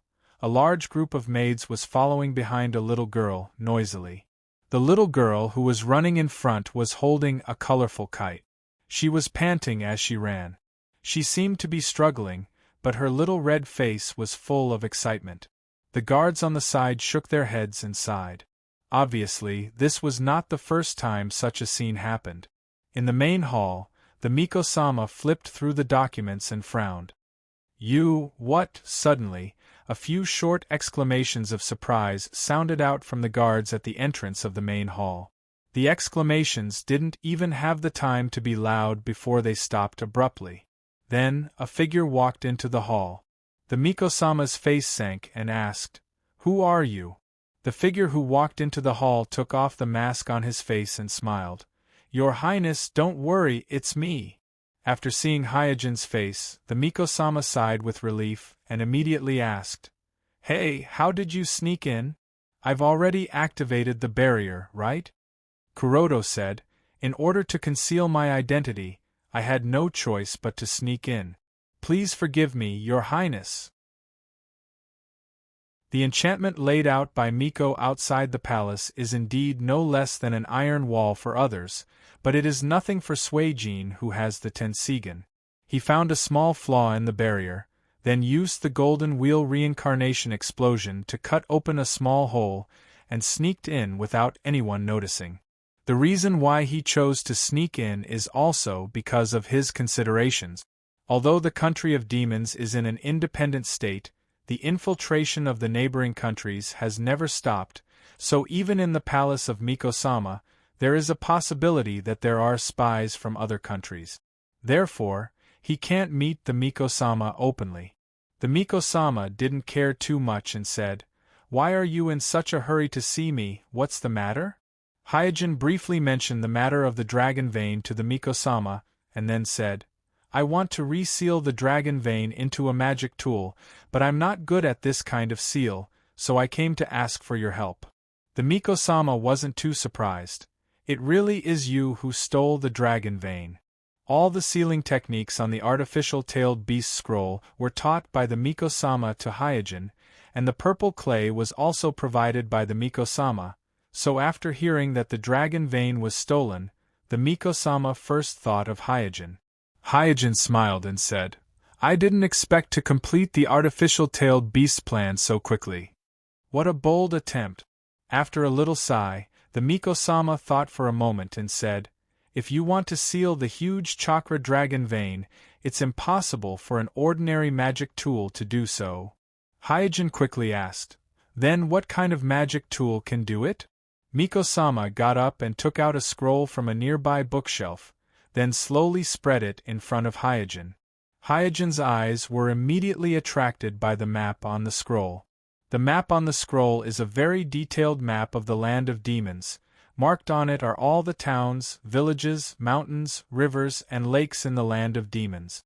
Then, Miko-sama's finger pointed at a mountain called Mountain of Demons and said, "There is a treasure here, you just happened to be here." Hyojin looked curious. "What treasure is it?" Miko-sama smiled and said, "You'll know when you get there." After announcing to the public that she would be in seclusion to study the sealing technique, Miko-sama quietly sneaked out of the palace with Suijin and headed towards the Hokuto mountain. On the way, Hyojin asked, "Your Highness, when I sneaked into your palace, I found that the security inside the palace is very tight, as if they are facing a great enemy. What exactly happened?" Miko-sama sighed helplessly. "Sigh, the cult of Yomi has risen from the dead." Hyojin's eyes narrowed, pondered for a moment and said, "Don't worry, I will help you completely eradicate the cult of Yomi this time." Miko-sama immediately thanked him. "Then I'll leave it to you." It didn't take long for the two to arrive at the Mountain of Demons. After entering the belly of the Mountain of Demons, after walking for about a quarter of an hour, Miko-sama stopped in front of a rock wall, then made a hand seal and performed a technique on the rock wall. In an instant a bright light flashed. The previously lifelike rock wall slowly became blurred and transparent, and finally disappeared. Hyojin's eyes narrowed slightly, thinking, "Miko-sama's Fuinjutsu is really extraordinary. This camouflage technique almost fooled my Tenseigan." Miko-sama beckoned to Hyojin, "Come in." Following behind Miko-sama, Suijin passed through the blinding enchantment and came to a valley with a different world. Miko-sama pointed to a green vine hanging on the cliff in the distance and said with a smile, "The treasure is over there." Hyojin looked in the direction of Miko-sama's finger, but there was only an inconspicuous gourd vine and a small gourd hanging on it. Chapter 151. The Sage of Six Paths? Listening to Miko-sama's explanation, Hyojin was a little distracted. For others, the Sage of Six Paths who created the shinobi world is a mythical figure, but for Hyojin, the Sage of Six Paths is just a strong person worthy of respect. Moreover, with the memories of his past life, Kuroto knows very well that Sage of Six Paths is not dead.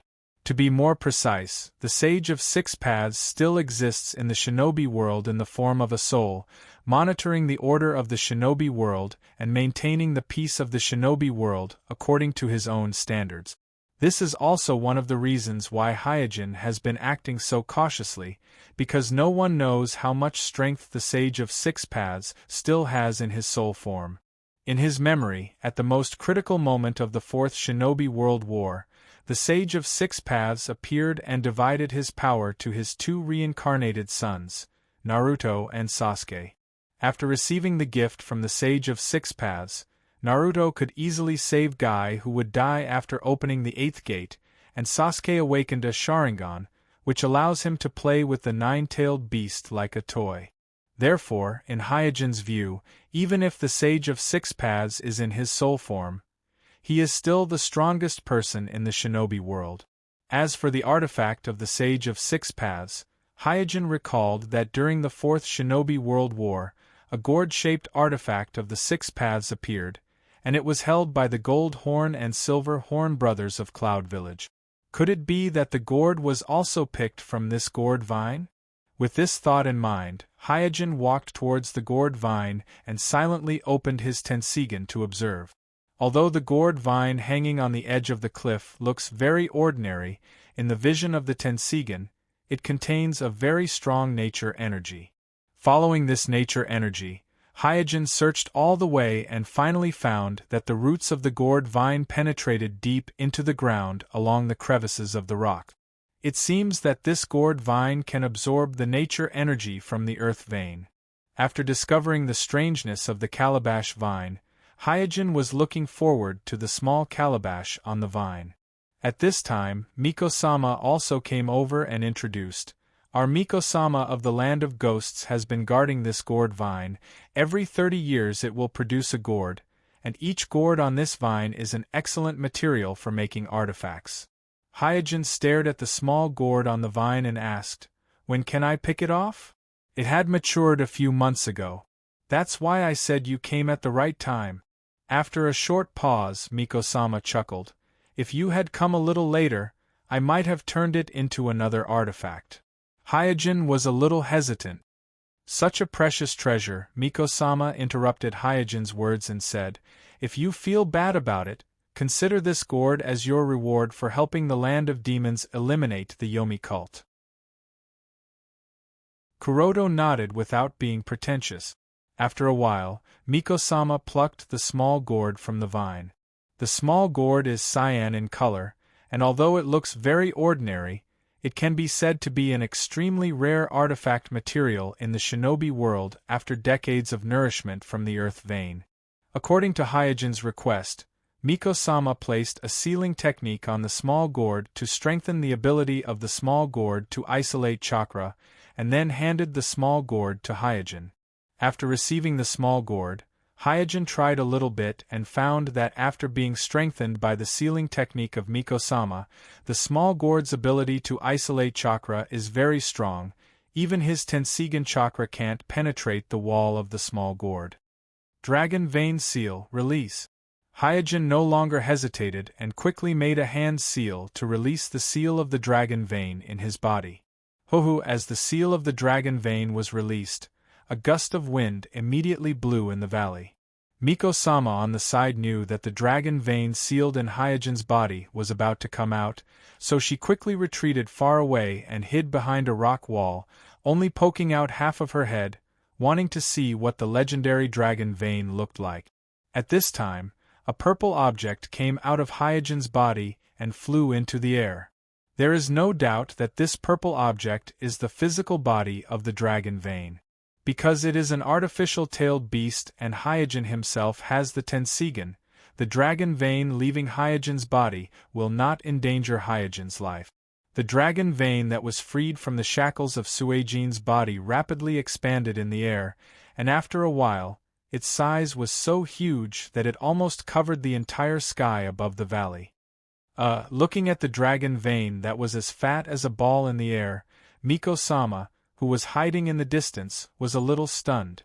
She never expected the dragon vein to look like this. From the corner of his eye, Hyojin noticed Miko-sama's surprised expression and felt a little awkward. Seal! Therefore, Hyojin immediately made a hand seal and tried to seal the dragon vein into the gourd. Fortunately, the dragon vein's origin was muddled and did not know how to resist, so it was soon sucked in by the small gourd like a deflated balloon. After completing the seal, Hyojin heaved a sigh of relief. At this moment, Miko-sama walked over and stared at the small gourd. "Why does it look like," Hyojin quickly explained, "this is an accident?" Miko-sama chuckled and said, "I didn't expect you to be so childish. If Zuen sees it, she will definitely like it." Hyojin did not explain further. Instead, he lowered his head and pretended to check the small gourd. After sealing the dragon vein into the small gourd, as long as he wore the small gourd on his body, Hyojin could still borrow the dragon vein chakra anytime and anywhere. Therefore, he could still be considered a human pillar of the dragon vein. However, because of the additional layer of the gourd, the efficiency of borrowing the dragon vein chakra was not as high as before, and the danger was slightly increased. However, fortunately, the small gourd was a treasure. Coupled with the sealing technique of the Miko-sama, the probability of the dragon vein going berserk was still within an acceptable range for Hyojin. As long as he did not overuse the dragon vein's chakra in a battle or completely release the dragon vein, the probability of the dragon vein going berserk was still very low. Seeing that the small gourd was only the size of 2 fists, which was about the size of a kettle, Hyojin took out a thin rope and wrapped the small gourd around his waist. After solving the problem of the dragon vein, Hyojin said to Miko-sama, "It's all thanks to you this time. Give me the information about the Acheron cult. I'll help you eliminate them now."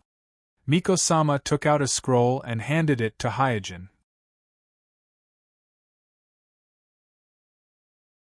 Chapter 152. Hyojin put away the scroll and said, "Your Highness, please rest assured, I will solve this problem as soon as possible.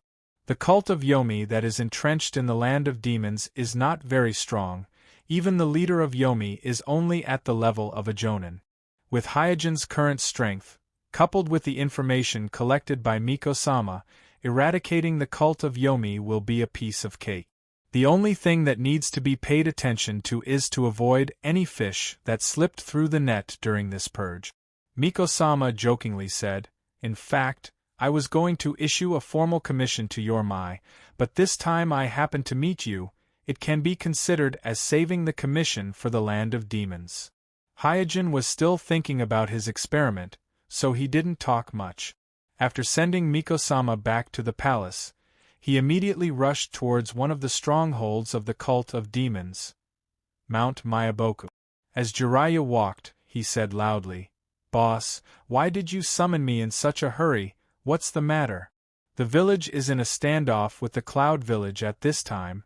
I don't have time to accompany you." Fukasaku Sage jumped on Jiraiya's shoulder and knocked his head heavily. "Of course there's something important that I want to talk to you about." Jiraiya rubbed his head and asked, "What is it?" Fukasaku Sage shook his head and said, "I don't know, it seems to be related to the Child of Prophecy. You will know when you meet the Great Sage." As soon as he heard that it was related to the Child of Prophecy, Jiraiya immediately became serious. In the prophecy of the Great Toad Sage, there will be a great change in the shinobi world in the future, and the person who will promote the change is the Child of Prophecy. Therefore, the Child of Prophecy can be said to be a key figure in the fate of the entire shinobi world. In recent years, Jiraiya has been traveling around the shinobi world. In addition to his natural desire to be bound, there is also the Child of Prophecy mentioned in the prophecy of the Great Toad Sage. Not long after, Jiraiya followed Fukasaku Sage to the hall where the Great Toad Sage was worshipped. Immortal Fukasaku jumped in front of Great Toad Immortal. Great Immortal, little Jiraiya is here. Great Toad Immortal squinted his eyes and smiled. Little Jiraiya is here. Jiraiya asked anxiously, Great Immortal, have you found the prophecy child? Great Toad Immortal shook his head. Jiraiya was a little disappointed. Then why did you call me here? Great Toad Immortal seemed to be recalling something. After a while, he slowly said, Not long ago there was a change in the prophecy. I saw a person with sky-blue eyes in the future. Jiraiya immediately perked up. Is he the child of the prophecy? Great Toad Immortal shook his head again. I'm not too sure either, but he never appeared in my previous prophecies. Sky-blue eyes? After a pause, Jiraiya frowned and said, Great Immortal, are there any other clues? Just based on the sky-blue eyes alone, it's too difficult to find him. Great Toad Immortal said slowly, He is wearing the forehead protector of my village. You should have said it earlier, it would have been much easier to find him. Jiraiya laughed and turned around, ready to leave. Fukasaku hurriedly stopped Jiraiya. Little Jiraiya, don't be in such a hurry, Great Immortal hasn't finished yet. Jiraiya had no choice but to go back and sit cross-legged, staring straight at Great Toad Immortal. The Great Toad Immortal recalled and said, After that, the person with sky-blue eyes never appeared again in the prophecy, not even once. Jiraiya frowned, and a thoughtful expression appeared on his face. If the person with sky-blue eyes doesn't affect the shinobi world, then he wouldn't have appeared in Great Toad Immortal's prophecy. But since he appeared in Great Toad Immortal's prophecy, it means that he will definitely have an impact on the shinobi world, but if that's the case, why did he suddenly disappear from the prophecy? Sitting on the other side of Great Toad Immortal, Fukasaku Immortal glanced at Great Toad Immortal and muttered, Great Immortal must have gone senile. Fukasaku Immortal quickly said, Mother of the child, what are you talking about? Great Toad Immortal smiled carelessly and then said to Jiraiya, My prophecy should have been interfered with by some kind of power, the person with sky-blue eyes must still be alive, and there should be some kind of power around him that can interfere with my prophecy. Jiraiya thought for a long time and asked, Great Immortal, when did you first prophesy about him? Great Toad Immortal recalled, Not long ago. Jiraiya looked helpless. How long ago is not long ago? Great Toad Immortal replied, Maybe half a year ago, or maybe a year ago. For Great Toad Immortal who has lived for thousands of years, he is not very sensitive to the passage of time, so he can't remember when he first prophesied about the person with sky-blue eyes. Fukasaku Immortal said, See, I said that Great Immortal is senile. Jiraiya stood up and said, I understand, if he is really the child of prophecy, I will definitely find him. Jiraiya once thought that Nagato, who has the Rinnegan, would be the child of prophecy, but then he heard the news of Nagato's death, and then he thought that Yondaime Naruto Minato would be the child of prophecy, but in the end, the Yondaime Minato also died inexplicably. Although he was repeatedly frustrated, Jiraiya's determination to find the child of prophecy has never changed. He knows that only by finding the child of prophecy can he ensure the peace of the shinobi world. Boom! With a loud noise, the door crashed to the ground, and a figure slowly walked into the dark hall. Inside the hall, the sect master of the Yellow Springs cult, the man known as Yellow Springs, pointed at the figure that had walked into the hall and shouted, Who are you? Why are you making an enemy of the Yellow Springs cult? Yomi cult? With a light snort, the figure walked forward and said, Yomi is the resting place of the soul, and you are also worthy of being called Yomi. Yomi looked at the figure with a fierce face and said, You? Who are you? The figure's whole body was hidden in a black cloak, and his face was covered with an evil ghost mask. He looked like an emissary from the underworld. The figure smiled slightly and said, Who am I? I am the Yama who controls the netherworld. As soon as the voice fell, the figure appeared in front of Yomi with a body flicker technique. So fast? As soon as this thought flashed in Yomi's mind, a familiar figure appeared in his field of vision. Hey, isn't this my own body? Why can I? With the rapid rolling of his vision, Yomi's consciousness gradually blurred, and finally fell into darkness. Dong.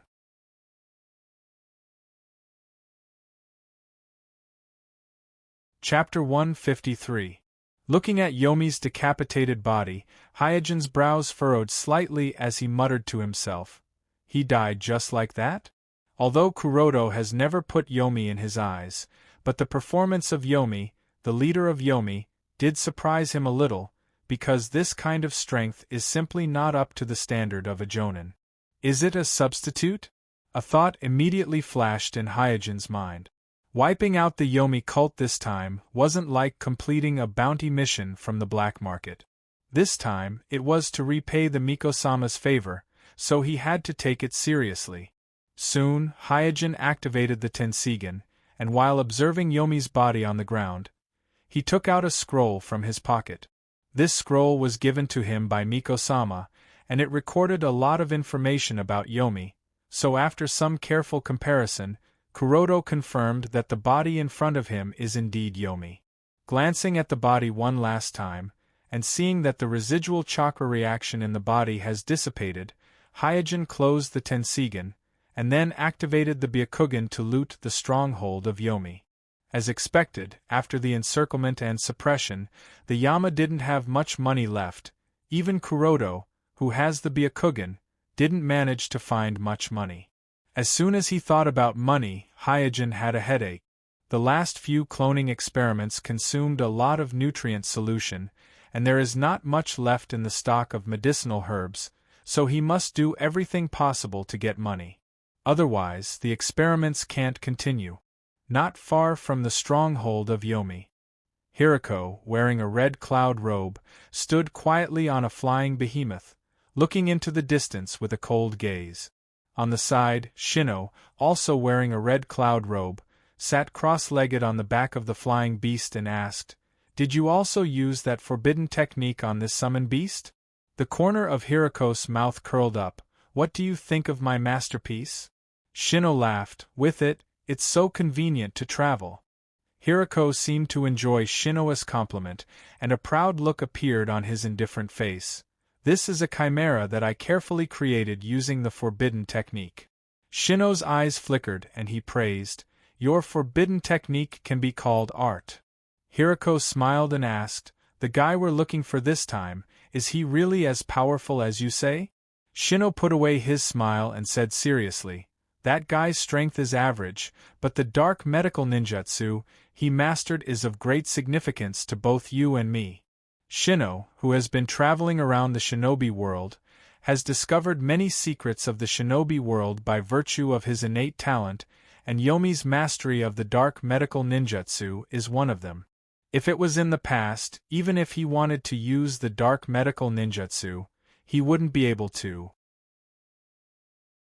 But now that he has joined the mysterious Akatsuki, he discovered that with the help of the Akatsuki's power, many of the plans that he couldn't implement before can now be carried out smoothly.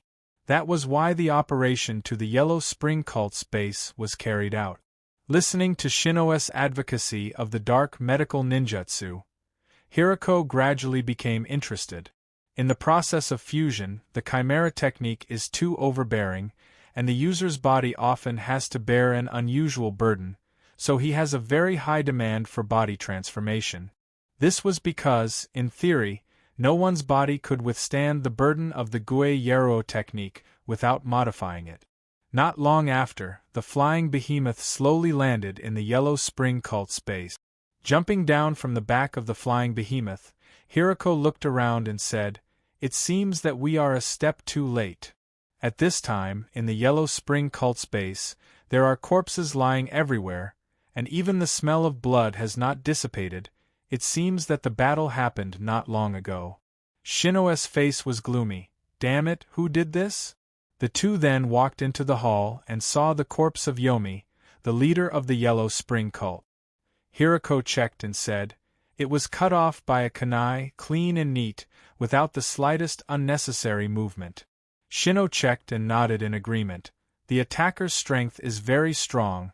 This guy didn't even have the slightest resistance and was easily killed.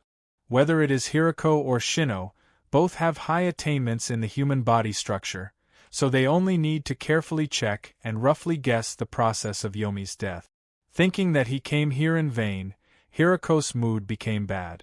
At this time, Shino suddenly picked up Yomi's severed head and put it on Yomi's body. Hirako asked doubtfully, "What are you doing?"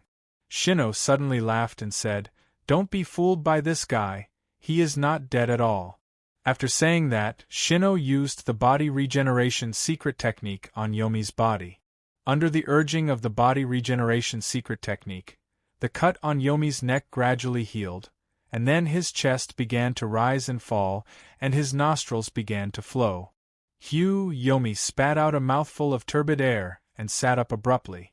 Hirako looked at the resurrected Yomi with great interest. "Are you Yomi?" Yomi looked warily at Hirako and Shino, who were wearing red cloud robes, and asked, "Who are you?" Previously, Hyojin's sweeping momentum in the stronghold made Yomi understand that he is not a match for Hyojin, so before Hyojin broke into the hall, he consumed more than half of his chakra and secretly used the dark medical ninjutsu fake death technique. Fake death technique is one of the most mysterious forbidden techniques in the dark medical ninjutsu. Once it is used, all the vital signs of the caster will disappear, and they will enter a state of suspended animation.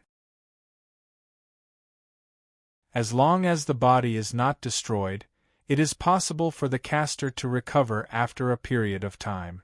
However, there is no way to resurrect Yomi with his own ability. Because no matter how magical the fake death technique is, there is no way to resurrect a person who is decapitated, so if Hirako and Shino came a little later, Yomi would have really died. Hirako said coldly, "Hand over the dark medical ninjutsu, and we may consider letting you go." Yomi, who is in a weakened state, did not hesitate and immediately said, "Okay, I can teach you the dark medical ninjutsu, but you must guarantee my safety." Shino asked curiously, "Who killed you just now?" Recalling Kuroto's figure in a black cloak and a devil mask, Yomi could not help but shudder. His heart palpitated as he said, He's an evil demon." Hirako frowned and said, "Humph, what demon? He is just pretending to be a ghost.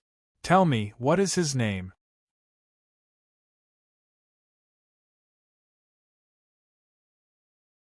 Chapter 154.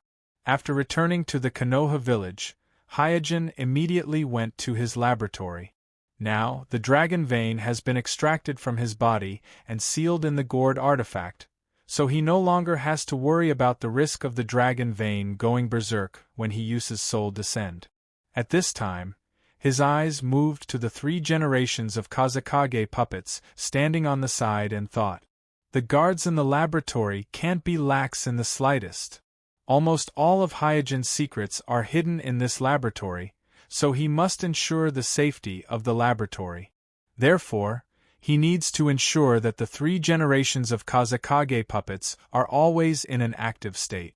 But once he uses soul descend, his soul will be transferred from the main body to the clone body, and he won't be able to maintain the Tenseigan chakra required by the 3 generations of Kazekage puppets for a long time." After thinking about it, Hyojin decided to give it a try.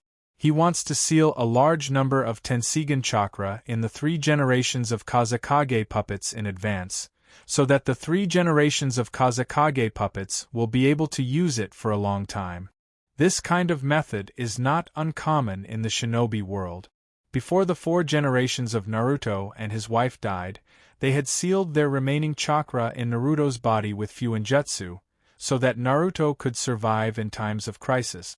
And Orochimaru also used the method of sealing chakra in other people's bodies as a backup for his own resurrection. Hyojin is a very action-oriented person. Once he has an idea, he will try it immediately. Coming to the front of the 3 generations of Kazekage puppets, he pressed his right hand on the chest of the 3 generations of Kazekage puppets, and a huge amount of Tenseigan chakra flowed along his right hand into the 3 generations of Kazekage puppet. In an instant, the 3 generations of Kazekage puppets emitted a burst of green light. 4 symbols seal. Sensing that the chakra's amount was almost enough, Hyojin immediately cast the sealing spell. With the completion of his sealing technique, an ink-colored sealing technique appeared on the chests of the 3 generations Kazekage puppets and quickly shrank, eventually converging into a palm-sized sealing technique on their chests. Hyojin asked casually, "How do you feel?" 3 generations of Kazekage puppets felt it and replied, "Master, if there is no fighting, this chakra can last me for 3 months." Hyojin nodded. Although 3 months of standby time was not considered long, it was more than enough for Hyojin. As for how long the 3 generations of Kazekage puppets can last after the battle, no one can estimate at present. After all, different levels of battle consume different amounts of chakra. After dealing with these worries, Hyojin immediately used the Tenseigan's soul descent technique to descend his soul onto the Type A clone. After putting on his clothes, he hung the gourd artifact and grass on his waist. After the pill, Kuroto left the laboratory leisurely. Present, this Type A clone is still far from the perfect water release clone that Hyojin needs. First of all, Hyojin must let this clone completely adapt to his soul, achieving a perfect fit between the body and the soul.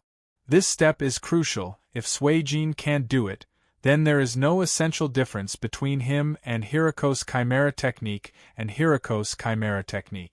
Secondly, Hyojin also needs to further develop this water release clone, so that the strength of this water release clone can approach or even reach the level of his Yin release body.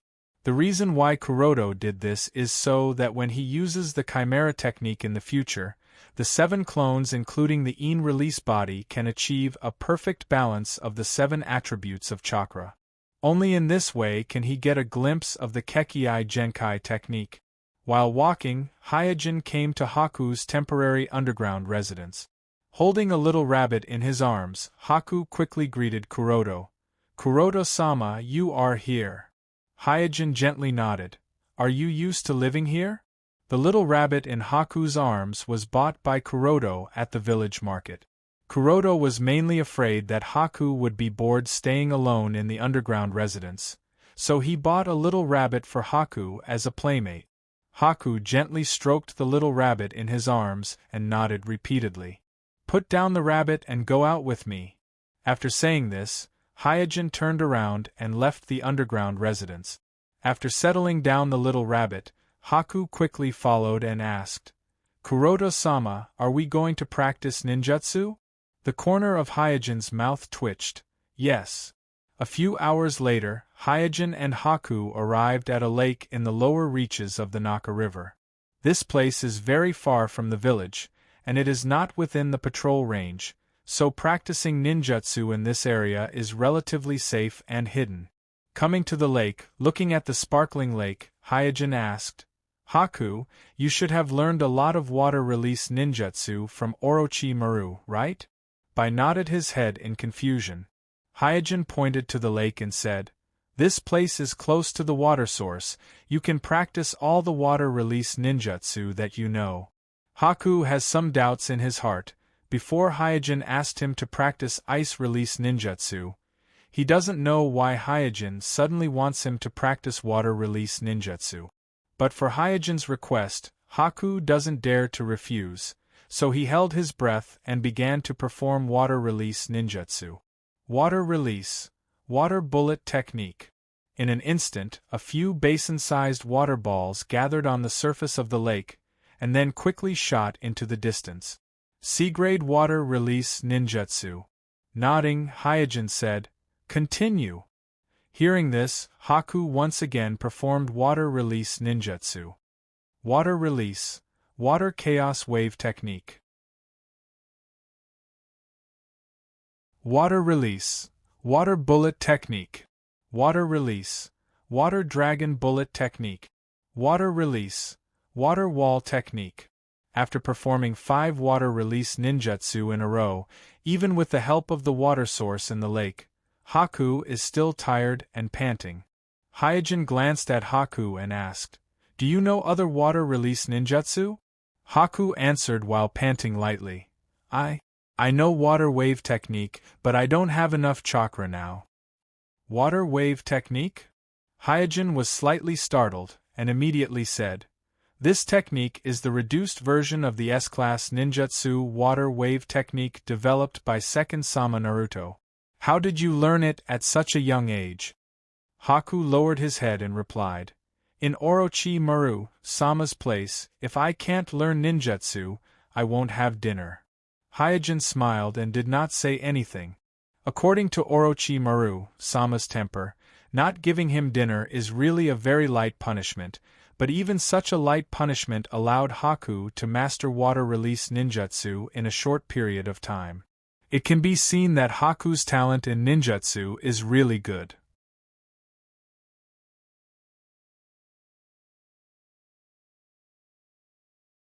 Chapter 155. Converging his scattered thoughts, Hyojin's eyes narrowed as he slowly made hand seals. Water release, water bullet jutsu. Walala, as Hyojin launched his ninjutsu, a large amount of lake water gathered in the air, forming several water bullets with a diameter of 2 meters, and then accompanied by a whistling sound, they were shot into the distance. Haku, who was standing on the side, was stunned. His water bullet jutsu can only condense a few water bullets the size of a basin, but Hyojin can condense a large water bullet with a diameter of more than 2 meters. But this is not the end. Hyojin continued to make hand seals.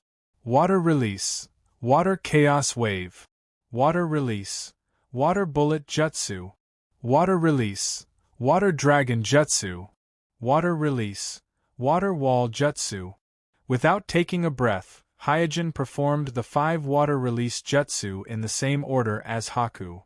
After the effect of the water release jutsu gradually faded, Haku looked at the still noisy lake and the dense water vapor in the air, and couldn't help but smile. But Hyojin, who had just performed the water release jutsu, shook his head and muttered to himself, "The chakra in my body is still a bit sluggish, and the hand seals are not smooth enough." Haku looked at Hyojin with a look of worship. "Kuroto-sama, I didn't expect your water release jutsu to be so powerful." Hyojin chuckled and said, "What's so powerful about it? Didn't you just teach me?" "I taught you?" Haku was stunned for a moment, and then his face was filled with disbelief. "Is this the first time you used water release jutsu?" Hyojin nodded and said, "Well, this is indeed the first time I used water release jutsu." Hearing this, Haku was a little confused. Although Bai was young, he had the ice escape bloodline, so he was very sensitive to the water elemental chakra. He could clearly feel the terrifying water elemental chakra on Hyojin's body. It stands to reason that a ninja with such a huge water attribute chakra should be very familiar with water release ninjutsu, even if his most powerful method is not water release ninjutsu. Hyojin knew that Haku was confused, but he did not explain. Instead, he ordered, "Follow me." With that, Hyojin stepped on the water and walked towards the center of the lake. Haku took a deep breath and carefully treaded on the water to keep up with Suijin. Stepping on water was not a difficult task for Bai, who possessed the ice escape bloodline. However, he was still young and did not have a strong personality, so he lacked confidence in everything he did. In the upper reaches of the Naka River, Itachi was carrying a backpack and hiking along the bank of the Naka River. As he grew older, he became more and more aware of the conflict between the clan and the village. Especially after the betrayal of Uchiha and Shinichi, there seemed to be no room for reconciliation between the clan and the village. The only one who worked hard between the two was Uchiha Jishue. Perhaps it was because they were afraid of Jishue, the owner of the Manjikyu Sharingan, that both the Uchiha clan and the village restrained some of their hostility. But everyone knew that Jishue could not suppress this rift forever. Itachi was hiking and thinking. He was thinking about the future of the Uchiha clan, because in the eyes of his Sharingan, it seems that between Uchiha and the village, one side is bound to go to destruction. Boom! Suddenly, there was a roar in the distance. Itachi looked in the direction of the sound. A hazy mist appeared on the horizon in the distance. Under the illumination of the sunlight, it reflected a colorful rainbow. So beautiful! Looking at the rainbow in the sky, Itachi, who was depressed, had a rare smile on his face. Is someone fighting by the lake? But soon, he realized that someone was performing ninjutsu in the distance, so he quickened his pace and wanted to get closer to take a look. But before he could take a few steps, there was another loud noise in the distance. Then, the birds in the forest also flew away. Itachi immediately realized that something was wrong and quickly jumped to a big tree.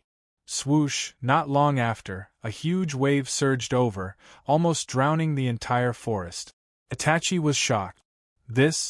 It was hard for him to imagine who could have such a huge chakras amount and perform such a terrifying water release ninjutsu. In his current understanding, the only person who could do this seemed to be the late second leader Naruto. In the middle of the lake, Hyojin sighed and thought, after adding Haku's cells, the water element chakra affinity of this clone is really terrifying. Unlike Suijin, who was standing quietly on the violently undulating water, Haku, who was standing on the side, was in deep thought. At this time, Haku only had a terrified expression on his face. His body was barely supporting on the violent waves, and his brain seemed to have stopped thinking. He never expected that Hyojin could be so terrifying when he went all out. Pitter-patter-patter, at this time it was raining cats and dogs. Haku looked up at the sky and realized that the sun that was originally hanging high in the sky was now only a blurry halo. Layers of water vapor filled the air, making the entire sky gloomy. Hyojin looked around and said to himself, seems like I've gone overboard. This water release clone of his had an unparalleled water element chakra affinity. In addition, he had the support of the dragon vein to provide chakra. Moreover, he was in the center of the lake, and there was a large amount of water available for him to use. Therefore, the full power of the water release ninjutsu was so powerful that even he did not expect it. Noticing that the whole lake had become much shallower, he realized that he had really gone overboard this time. Such a big movement might even alarm the village. Therefore, he did not hesitate any more and immediately carried Haku, who was still in a daze. His body swayed and disappeared into the lake. Not long after, Itachi arrived at the lake. Seeing that the water level of the lake had dropped a lot, and the surroundings of the lake were wet, and the sun was shining brightly in the sky, his expression suddenly became serious. At this time, another 4 figures landed by the lake. They were the Umbu who rushed over after hearing the news. After looking at Itachi for a while, the Umbu captain asked, "Are you a member of Uchiha?" Itachi replied politely, "I am Itachi Uchiha." Without waiting for the Umbu captain to ask, Itachi told him everything he knew. After listening to Itachi's story, the Umbu captain looked a little nervous. Judging from the situation at the scene, it seems that a fierce battle had just taken place here, and the two sides that fought should be extremely powerful ninjas. At least, ordinary Jonin can't cause such a scene.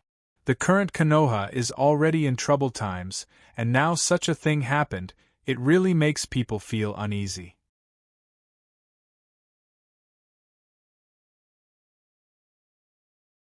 Chapter 156.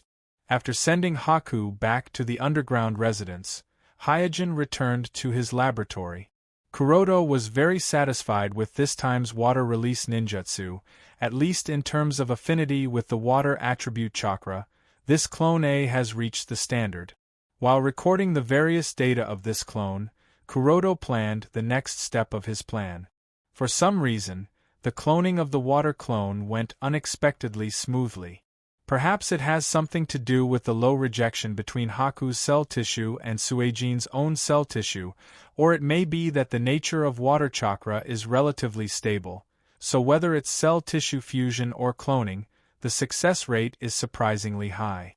In short, the progress of water release clone has far exceeded Hyojin's most optimistic expectations. The key is the compatibility between the clone and the soul. This point must be grasped well. After recording all the data, Hyojin closed the data log in his hand thoughtfully. In fact, the compatibility between the body and the soul needs to be tempered. Simply put, it requires Hyojin's soul to stay in this clone for a long time. Only after a long period of running in can the soul achieve perfect compatibility with the body. This is also the reason why Hyojin wants to reseal the dragon vein sealed in the Een body into the gourd artifact, because once his soul leaves the Een body for a long time, the dragon vein sealed in his Een body will lose the suppression of the Tenseigan chakra and become a time bomb. And according to Hyojin's preliminary estimation, if he wants to achieve perfect compatibility between the body and the soul, his soul must stay in the clone for 3 years or even more. Such a running-in period is obviously too long. With this running-in period, it will take at least 18 years for Hyojin to obtain the water clone, fire clone, earth clone, wind clone, lightning clone, and yang clone with different attributes of chakra. Spending 18 years to reach the highest level of the shinobi world, Kekkei Genkai Net, doesn't seem to be too long. However, according to the memories of his previous life, the Fourth Shinobi World War will break out about 14 or 15 years later, so he doesn't have 18 years to slowly get used to it. Considering the butterfly effect, it might not even take 14 or 15 years. I have to think of a way to speed up the process. Rubbing his chin, Hyojin began to think. In addition to the painstaking work that was accumulated over a long period of time, Hyojin believed that intense battles might also be an effective way to improve the compatibility between his physical body and soul. This was because both the physical body and the soul were circulating at high speeds during the intense battle. Such a high-speed circulation would undoubtedly speed up the integration of the physical body and the soul, allowing the two to achieve perfect harmony. But in the shinobi world, there is no shortage of fighting. Having made up his mind, Hyojin began to plan the next step of his plan.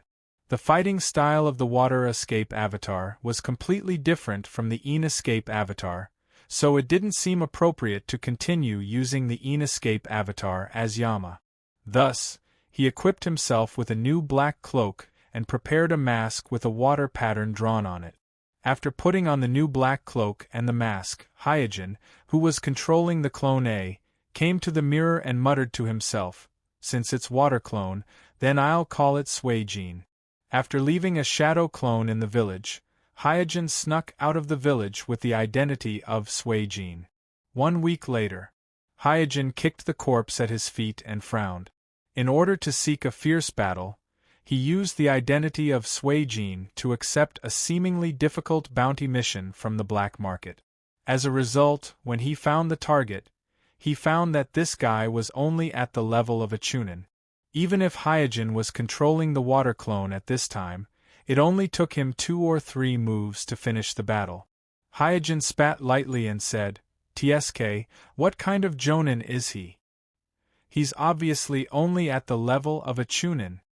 The bounty mission clearly indicated that the other party's identity was a defected jonin from the Kusanagi village, so it can be seen that he's just a jonin from a small village. Bang! That this time, a burst of white smoke rose. The familiar orange figure of Kasai appeared in front of Hyojin and stretched out its front paw lazily. "Meow, 1000 Rio, thank you." Hyojin's face darkened. "Can't you change your opening line?" Kasai hesitated for a moment, and finally seemed to have made up his mind and said, "Okay, but I have to pay more." "Then forget it. I suddenly found that I quite like your opening line." As he said that, Hyojin handed over the money, then took the scroll and opened it. The mysterious person that the organization is looking for has not been found. Recently, the organization has been eyeing a bounty ninja called Yama. I heard that this guy is very mysterious. Even with the power of the organization, after investigating for a long time, they haven't found any clues. But I think, how strong can a bounty ninja be? How can a strong person be a bounty ninja? Hyojin, who was planning to exchange the body of the Kusanagi ninja at his feet for bounty money in the black market, had a dark expression on his face. He took a deep breath and said, "This bastard. Forget it, I'll make him pay in the future." After sending away the greedy Kasai ninja, Hyojin sealed the body of the Kusanagi ninja in a storage scroll and then went to the nearest black market. After handing the body to the person in charge of the black market, Hyojin said, "Give me the bounty book." The boss of the black market handed over the bounty book and carefully asked, "Master, what is your relationship with Lord Yama?" Because the two identities of Yama and Master were wearing the same black cloak, only the masks on their faces were different, so the boss of the black market asked this question. After all, Yama was a famous figure in the black market recently. Hyojin looked through the bounty book and answered casually, "Yama is our leader." The boss of the black market immediately became more attentive. Even a ninja village would not dare to take a group of powerful ninjas lightly, let alone the boss of the black market who lived a bloody life.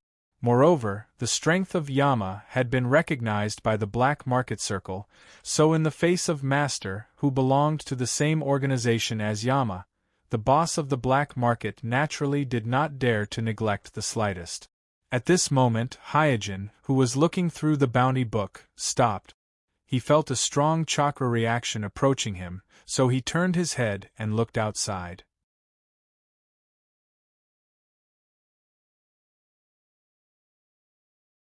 Chapter 157.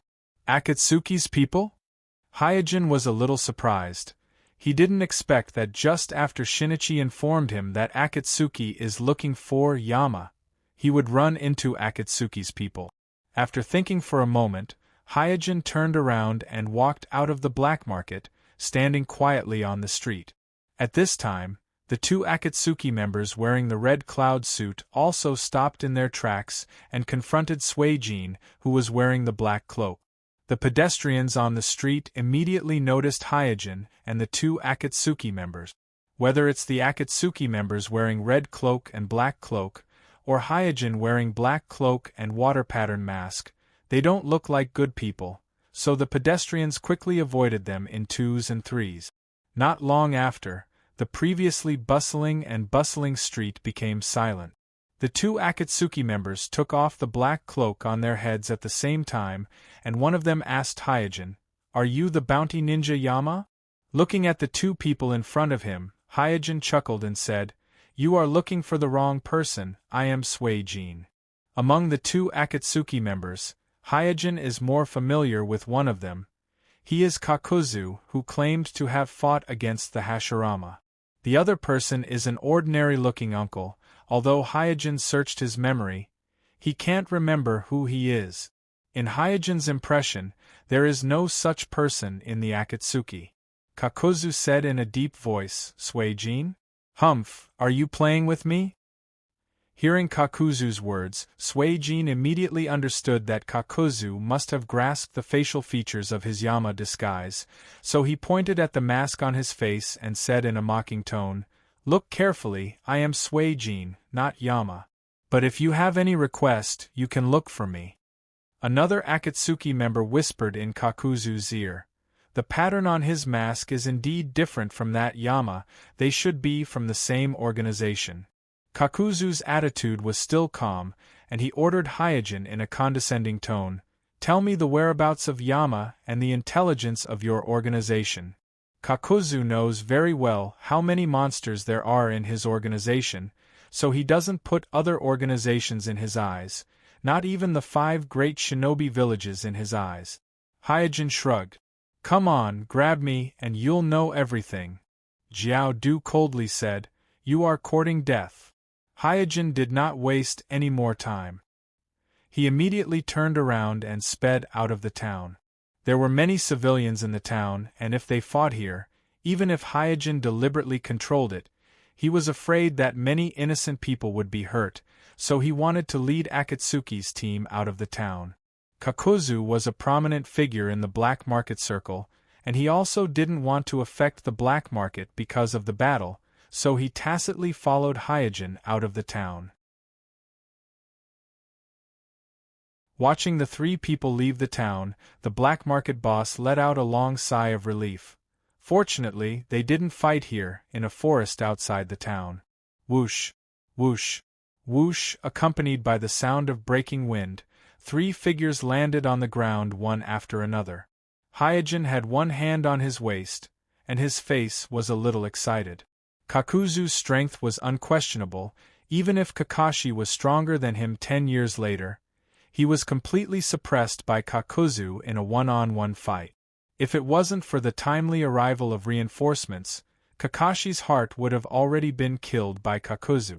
At that time, Kakashi was almost one of the top elite jonin in the village, and at the same time, he was also the strongest candidate for the 6th generation of the village, Naruto. One can imagine how strong Kakuzu was.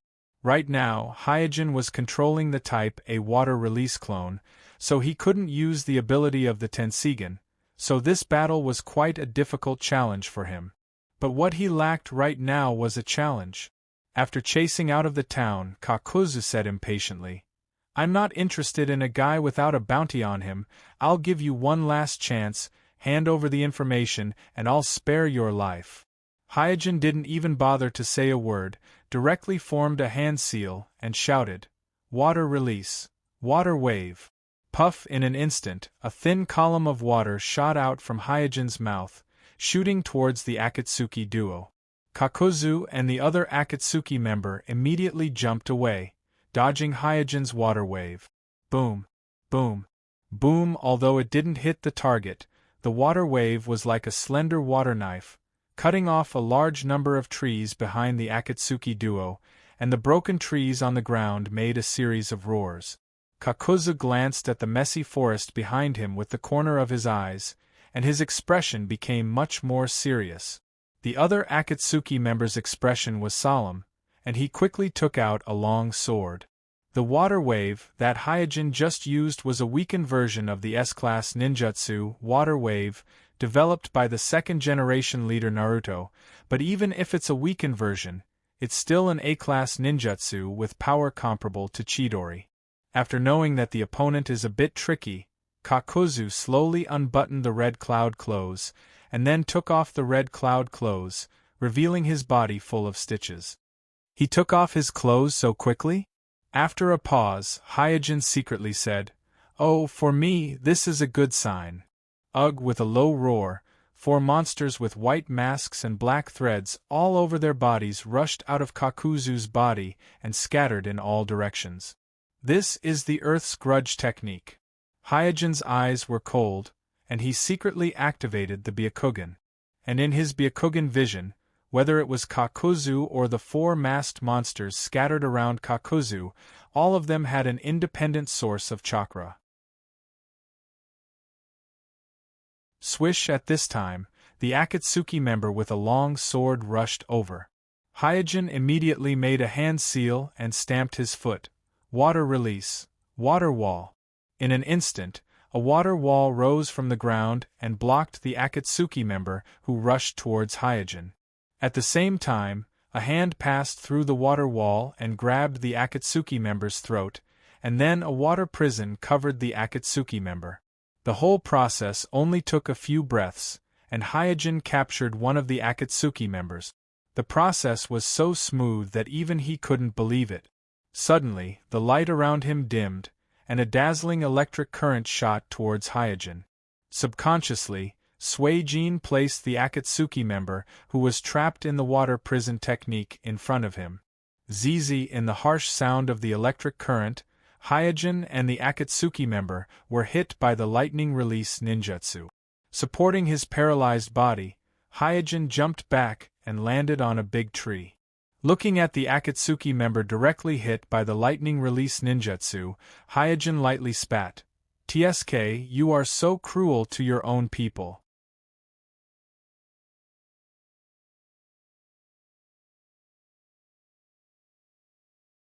Chapter 158. Listening to Kakuzu's cold and ruthless words, Suijin suddenly remembered that Kakuzu seemed to have changed partners several times in the Akatsuki organization, and it wasn't until he met Fei Dan, who had the immortal body, that they officially formed a stable, immortal duo. Even if he sneaks into the Akatsuki organization, he can't escape the law of the jungle. After sighing in his heart, Hyojin no longer cared about the Akatsuki member on the ground and focused all his attention on Kakuzu. Although the Akatsuki member blocked most of the thunder release ninjutsu, Hyojin was still affected by it. At this time, half of his body was paralyzed. Kakuzu seemed to understand Hyojin's current situation, so he didn't say any more nonsense and directly rushed towards Hyojin. At the same time, the four masked monsters scattered around Kakuzu also spread out and surrounded Hyojin. Hyojin immediately made a hand seal and shouted, "Water release! Great waterfall technique!" Walala, as Hyojin activated his ninjutsu, in an instant, a huge wave smashed towards Kakuzu. Kakuzu's expression changed, and for the first time, he showed an expression of surprise. Obviously, the power of Hyojin's water release ninjutsu is far beyond his expectation. In a place without a water source, even Kakuzu, who has lived for more than 70 years, in his impression, not many people can perform water release ninjutsu of this scale. At this time, a masked monster with red lines opened its mouth towards Hyojin, and a fireball was shot out from the masked monster's mouth like a cannonball. Hyojin didn't make any unnecessary movements, but once again made a hand seal, water release, water dragon technique. In an instant, a huge water dragon appeared out of thin air and coiled around Hyojin to protect him. Boom, boom, boom, or when the fireballs hit the water dragon, they produced a series of loud noises and stirred up steam that filled the air, filling the air with a thick mist. Bang! Right after that, another wind magic bullet was launched towards Hyojin, blowing away half of the water dragon that was protecting Hyojin. After being cut into two by the wind magic bullet, the water dragon that was protecting Hyojin turned into clear water and dissipated. At this time, Kakuzu jumped onto a tree, broke through the mist, and punched at Hyojin. Hyojin's face darkened, and he took out a kunai to counter the attack. Clang! The kunai, which was forged from fine steel, clashed with Kakuzu's fist, and the sound of metal clashing rang out. Obviously, Kakuzu used earth release ninjutsu to strengthen his arms. Hyojin borrowed the force of Kakuzu's punch and leaped back, thinking to himself, "This guy's strength is really great." Kakuzu didn't immediately pursue. Standing in the mist, he stretched out his arms towards Hyojin, who was leaping back. At this time, his arms were separated from his body, connected by mysterious black lines, and quickly shot towards Hyojin, who was still in midair. Hyojin, who was in midair, had nowhere to borrow strength, and couldn't dodge at all.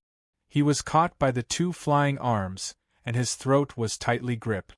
Slowly retracting his arms, he dragged Hyojin to the front of Kakuzu. After completely retracting his arms, Kakuzu grabbed Hyojin's neck with one hand, lifted him into the air, and said indifferently, "Boy, your strength is not weak. Tell me all the information about Yama, and I can spare your life." Hyojin, who was desperately struggling, suddenly stopped and chuckled. "You guess, will I spare your life?" Kakuzu's expression stagnated. "You? No." Boom, boom, boom. Before Kakuzu's voice fell, a series of violent explosions occurred on Hyojin's body. Kakuzu flew out of the explosion awkwardly, coughing while looking for Hyojin's figure. At this time, Hyojin leisurely walked out from behind a big tree. "Oh, such a close-range explosion didn't kill you. Your life is really not ordinary. Using the water clone as bait, and using the detonation talisman to deal with me, Humph, it seems that I underestimated you." eyes staring at Hyojin, Kakuzu continued. When the mist rose, you used the mist to block my vision, and secretly used the water clone. Hyojin smiled. You guessed right. Kakuzu's eyes became sharper. Very good, I want to see what other tricks you have. At this time, Kakuzu could already be sure that Hyojin deliberately used the water dragon technique to block his fire release. The purpose was to create the mist, and then launch the water clone as a bait. It could be said that from the beginning, he had been played by Hyojin in a cave in the country of fire. Uchiha Shinichi and Pipa Juzo were sitting in front of a bonfire, warming themselves. Stretching, Uchiha Shinichi complained. Making us look for the mysterious person all over the world, but we don't even know what the mysterious person looks like. Don't you think this is ridiculous? Pipa Juzo leaned against the rock wall, closed his eyes and pretended to sleep. For Uchiha Shinichi's complaints, Pipa Juzo did not respond at all. He seemed to have long been accustomed to all this. Suddenly, a spiritual message was transmitted to the minds of both of them. Uchiha Shinichi curled his lips and said, "Why are you looking for us?" Pipa Juzo didn't say much, immediately made a hand seal, and said in a low voice, "Magic Lantern Body Technique Connect." In an instant, Pipa Juzo and Uchiha Shinichi's spiritual projection entered a huge cave. In this cave, there was a very large human-shaped stone statue. The stone statue's face was very distorted, and there were 9 closed eyes on the face. It looked very strange. After the spiritual projection fell on one of the stone statue's fingers, Uchiha Shinichi looked around. He found that in addition to Pain, who summoned him, and Pipa Juzo, there were 2 other Akatsuki members' spiritual projections standing on the other finger of the stone statue. At this time, Pain, who was standing on the stone statue's thumb, said, "Kakuzu's group has encountered a strong enemy in the land of fire. Orochimaru, Sasori, Uchiha Shinichi, Pipa Juzo, your 2 groups are the closest to Kakuzu's group. I want you to immediately support them and capture the enemy." Uchiha Shinichi said, "Kakuzu looks very powerful. I didn't expect that he couldn't even deal with a bounty ninja." Orochimaru's eyes stayed on Uchiha Shinichi for a while, then he licked his lips and said, "Is the other party the bounty ninja named Yama?" Pain shook his head. "There is no detailed information about the other party, so you must get there as soon as possible." Sasori asked, "Where is he?" After telling the location of Kakuzu, Pain said, "Dismiss."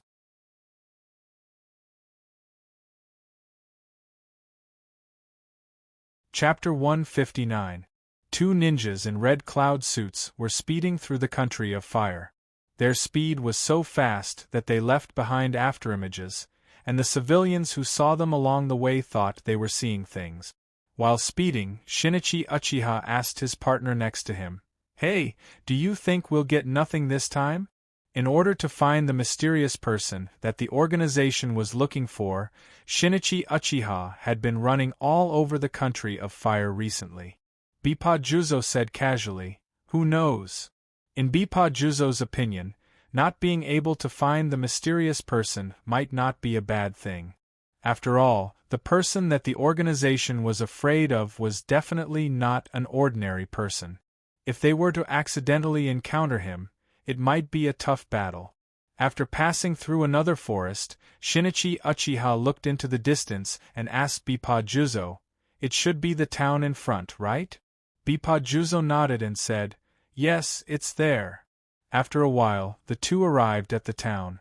After finding the black market boss, Pipa Juzo asked, "Which direction did Kakuzu go?"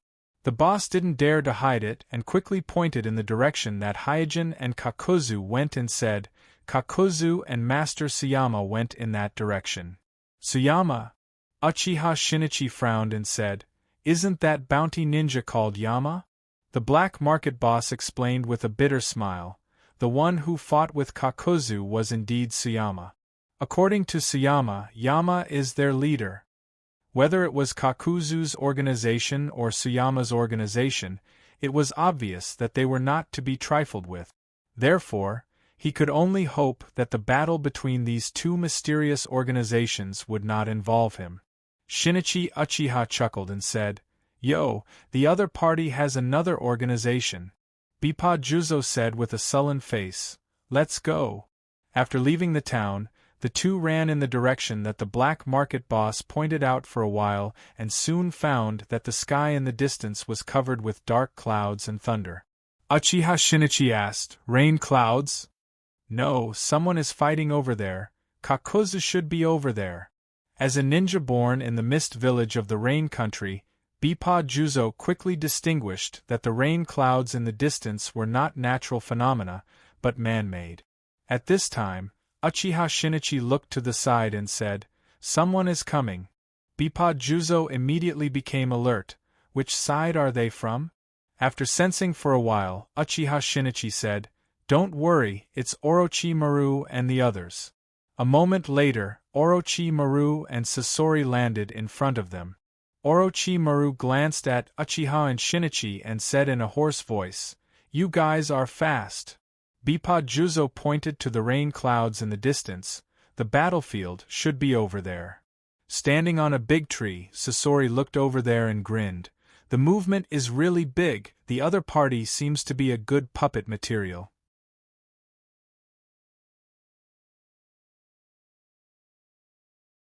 Uchiha Shinichi was very disgusted with Sasori, who plays with corpses, so he snorted, "Hey, boss said to capture him alive, I'm afraid you can't do as you wish." On the battlefield, the mist produced by the collision of the water escape technique and the fire escape technique permeated the entire forest, causing the forest to become a lot more hazy. The drizzle that fell from the sky made the forest even more hazy and unreal. Hyojin half squatted on a tree branch, panting lightly. After a fierce battle, he found that he didn't have a good way to deal with Kakuzu, because he lacked the means to deal a fatal blow to Kakuzu.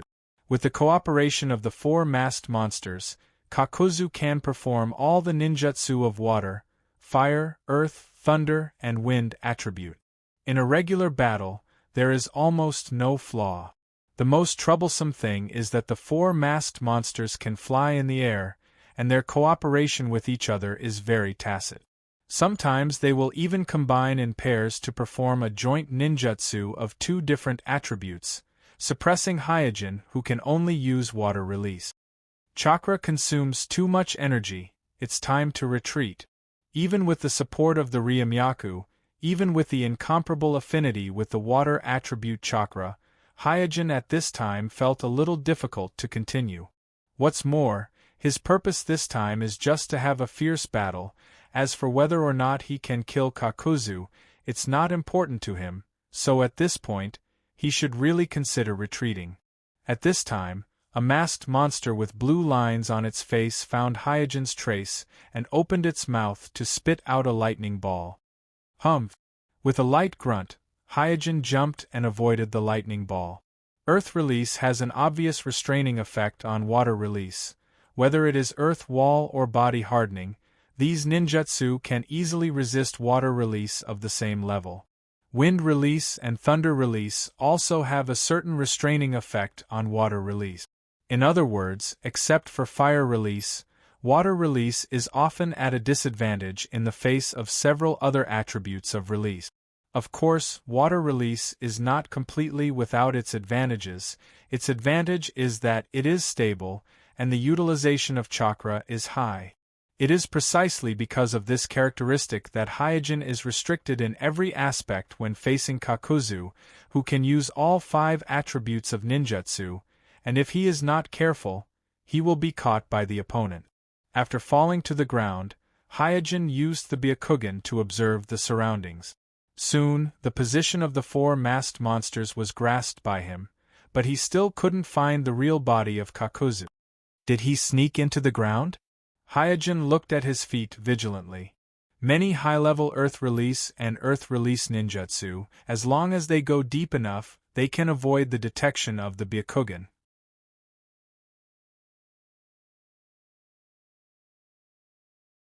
However, through his previous observation, Hyojin has already discovered that the four masked monsters that separated from Kakuzu's body, although they can fly and run, they can't get too far away from Kakuzu's body.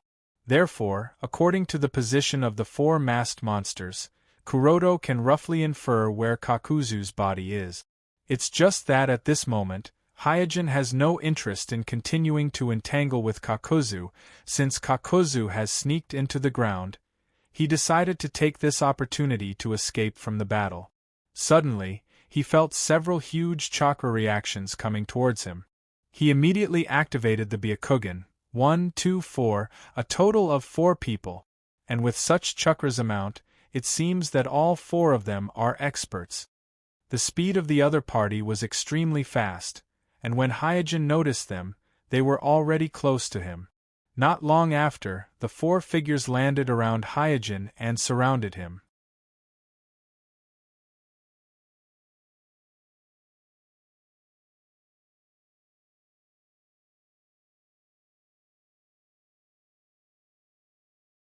Chapter 160.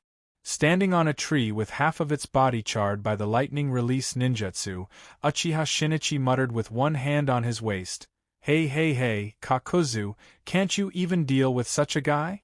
At this time, Kakuzu calmly poked his body out of the ground and said in a deep voice, "This guy is not simple." Bippa Juzo, who was carrying the beheading sword on his back, looked around the battlefield and said, "Such a powerful water release ninjutsu, even in the entire Mist Village, there aren't many people who can do it." Sasori put his hands into his ninja bag and said with a smile, "Let me do it, I'm very interested in him." Orochimaru, with his hands crossed over his chest, leaned against a tree. His eyes only paused on Hyojin for a moment before shifting to Uchiha Shinichi. For Orochimaru, ordinary ninjas can no longer arouse his interest. The only one he really cares about is Shinichi Uchiha, who has the Manjikyu Sharingan. Orochimaru, Sasori, Bippa Juzo, Uchiha Shinichi Hyojin, who was surrounded in the center, looked around at the 4 Akatsuki members who suddenly appeared. His face was a little dark. He doesn't like to be looked down upon, so he jumped on a tree and said to the group of Akatsuki members who seemed to be eating him alive, "Your organization really has a lot of people." Uchiha Shinichi said, "Hey, it's better if you don't resist, lest I accidentally kill you." Hyojin glared at Uchiha Shinichi and cursed, "This idiot." At this time, Bippa Juzo waved his beheading sword and pointed it at Hyojin. "What organization are you in? Who is that bounty ninja named Yama?" Hyojin pondered for a moment and said with a smile, "Tell me the name of your organization, and I will tell you the name of my organization." Previously, he had used a large amount of dragon vein chakra, so his body had accumulated a lot of nature energy. Therefore, he needed some time to recover and wait for his body to naturally expel the nature energy that had dispersed in his body. Otherwise, if the natural energy in his body accumulated too much, his body would turn into stone just like last time. Bippa Juzo seemed to have the idea of recruiting Hyojin and said, "The organization we are in is called Akatsuki. Your strength is not bad, join us." "Akatsuki, huh?" Smiling, Hyojin said, "The organization I'm in is called God. I think the few of you are quite strong. Why don't you join my organization?"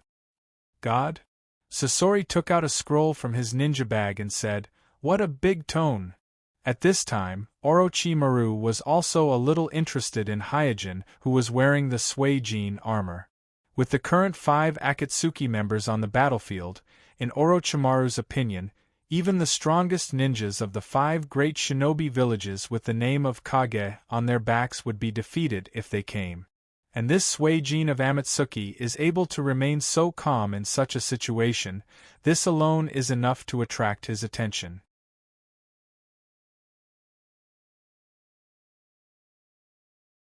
Hyojin's eyes were patrolling between the 5 members of Akatsuki while secretly thinking about countermeasures. He did not panic because his current body was just a clone. There was still a spare Type B clone in the lab, so he could just give up on this Type A clone. The only thing he needs to pay attention to is the dragon vein sealed in his body. But this is not a problem that can't be solved. As long as he finds time to summon the wild boar, then put the gourd in the wild boar's mouth, and then remove the summoning, he can safely send the gourd away. Because there is a way out, he wants to try and see if he can save this Type A clone. After all, after the fierce battle just now, he can clearly feel that this Type A clone has a certain degree of resonance with his soul. This resonance is undoubtedly the most direct reaction to the improvement of compatibility. Suddenly, Hyojin's eyes stopped on Uchiha Shinichi, and a bold idea came to Hyojin's mind. If it works, he might be able to save this clone. Voila! At this time, Sasori on the opposite tree shook the scroll in his hand, and the word ice was written on the scroll. Accompanied by a puff of white smoke, a human puppet appeared in front of everyone. Hyojin looked over and found that the human puppet controlled by Sasori was dressed like a mist ninja, and there was even a forehead protector on its forehead. It was obviously a mist ninja when it was alive. Ice release ninja? With the identity of a mist ninja, and the word ice on the scroll, Hyojin quickly guessed that this human puppet should be a user of ice release Kekii Genkai. Ice release has a natural restraining effect on water release, so Hyojin did not dare to delay any longer and immediately formed a hand seal and shouted, "Water release! Water blast!" In an instant, a large amount of water rose from the ground like a tornado, forming a giant waterspout. When the waterspout reached its peak, with Hyojin as the center, the water surged in all directions. Facing the sudden huge water wave, the 5 Akatsuki members did not waste their chakra to block it.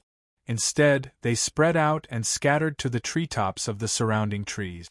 At this time, to everyone's surprise, Hyojin took advantage of the water wave to get in front of Orochimaru. Water release, water blast. A slender water blade sprayed out from Hyojin's mouth, drawing an arc and chopping towards Orochimaru. Orochimaru licked his lips and suddenly lowered his body like a snake, easily dodging Hyojin's water blast, and then stretched out his right hand towards Hyojin. From his right hand sleeve, a few lightning-fast poisonous snakes immediately shot out. Hyojin, who had already expected this, immediately formed a hand seal and shouted, "Water release! Water wall technique!" The poisonous snakes shot from Orochimaru's sleeve were immediately washed away by the water wall.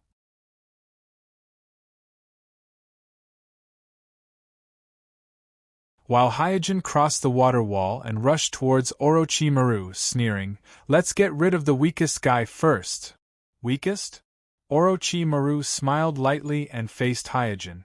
If you are familiar with Orochimaru, you should know that although he is smiling at this time, but the flashing pupils have reflected the cold killing intent in his heart. Seeing Hyojin and Orochimaru fighting together, Sasori did not rush to use the ice puppet, but stood aside and watched the show. Kakuzu, Bipajuzo, Uchiha, Shinichi, and others listened to Hyojin's ridicule of Orochimaru and did not rush to intervene, just stood aside and watched the show. After fighting with Orochimaru for a while, Hyojin suddenly withdrew and fled in the direction of Uchiha and Shinichi. Naturally, Orochimaru would not let him go, so he also chased after him. Seeing Hyojin getting closer and closer, Uchiha and Shinichi laughed and said, "Hey, you want to escape from me? Hee hee, you have the wrong idea."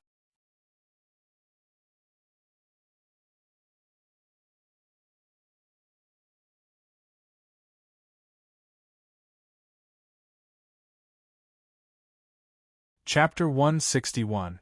For Orochimaru, who doesn't even care much about Naruto's position, the reason why he joined the Akatsuki organization is only because he covets the Rinnegan of the organization's leader, Pain. However, the cruel reality made Orochimaru understand that with his current strength, he is not capable of seizing Pain's Rinnegan, which has the title of Immortal Eye. Therefore, he can only take a step back and focus on the Manjikyu Sharingan. When he heard that there was a Uchiha clan member who awakened the Manjikyu Sharingan in Mai, Orochimaru was ecstatic. He felt that the Manjikyu Sharingan was already in his bag. But with the follow-up investigation, he was surprised to find that Uchiha Shinichi, who had awakened the Manjikyu Sharingan, possessed extraordinary combat power, and almost with his own strength, he was able to turn the Mai clan upside down. Although this news made him more eager for the Manjikyu Sharingan, but at the same time, it also made him understand that it is not an easy task to seize the Manjikyu Sharingan. Recently, Orochimaru has been looking for an opportunity to make a move, but because the Akatsuki organization members are usually in groups of 2, and he and Uchiha Shinichi are not partners in the same group, so he has not found a good opportunity. Therefore, the current opportunity really makes his heart itch.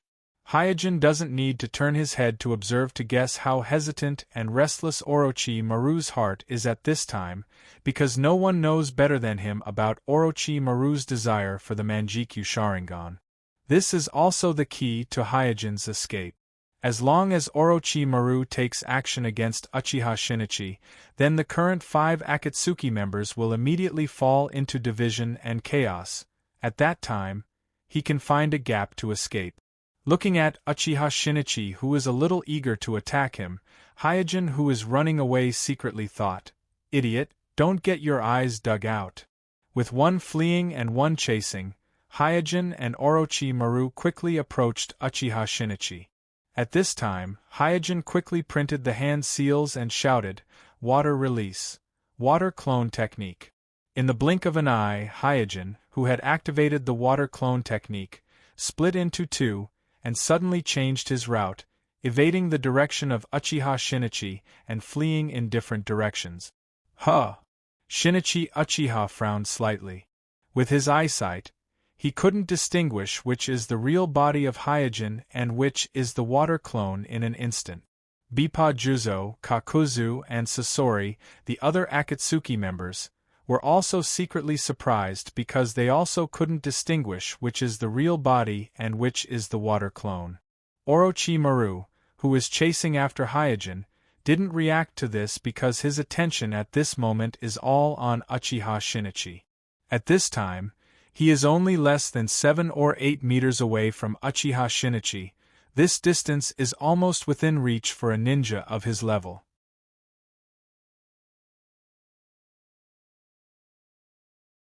Shinichi Uchiha, who has activated his Sharingan, also noticed that Orochimaru didn't continue to chase Hyojin, who has changed the direction of escape, but went straight to him, so he immediately asked, "What do you want to do?" Without waiting for Uchiha Shinichi to finish his words, Orochimaru stretched out his right hand, and his whole body flew out like a cannonball, going straight for Uchiha Shinichi's Sharingan. Uchiha Shinichi did not panic as Orochimaru expected, but completed the hand seals in an instant, and opened his mouth to spit a large flame at Orochimaru. Hua! The powerful fire release ninjutsu turned the whole forest red. "I'll take your eye." However, Orochimaru didn't dodge, and used his body to resist Uchiha Shinichi's fire release ninjutsu. Even if his skin and flesh melted in the high temperature of the flame, he didn't care at all. He endured the flame and came in front of Uchiha Shinichi, and his right hand even touched Uchiha Shinichi's eyeball. Bang! Just at the moment when Orochimaru was dazzling, Uchiha Shinichi's body turned into white smoke. Orochimaru was stunned and said in surprise, "Shadow clone?" From the beginning of the idea of dazzling the eye, Orochimaru has been paying close attention to Uchiha Shinichi. He can be sure that Uchiha Shinichi did not have the time to release the shadow clone, so the only possibility is that the Uchiha Shinichi in front of him has always been a shadow clone. The first to react was Uchiha Shinichi's partner, Pippa Juzo. He was the closest to Orochimaru, and he waved his beheading sword at Orochimaru and asked, "Orochimaru, how dare you betray the organization?" Kakuzu glanced at Orochimaru and Pippa Juzo, and then looked at Hyojin, who had not escaped far, and said, You guys solve your own problems, I'm going to chase after that guy. With that, Kakuzu and the 4 masked monsters randomly chose a Hyojin and chased after him. Sasori stared deeply at Orochimaru, and without saying anything, he controlled the ice puppet and chased after the other Hyojin. Since they can't distinguish which is the real body and which is the water clone, Kakuzu and Sasori can only chase after them separately. Hyojin, who was breaking out of the encirclement, looked back, and immediately raised the corner of his mouth. Uchiha Shinichi obviously did not forget his previous instructions, so he was wary of the members of the Akatsuki, so Orochimaru's seemingly sudden attack was not unexpected at all. And his plan to provoke the Akatsuki to fight among themselves was unexpectedly effective. The situation that was originally 1 against 5 has now become 1 against 1. Looking at Sasori, who was chasing behind him, Hyojin began to calculate the next countermeasures.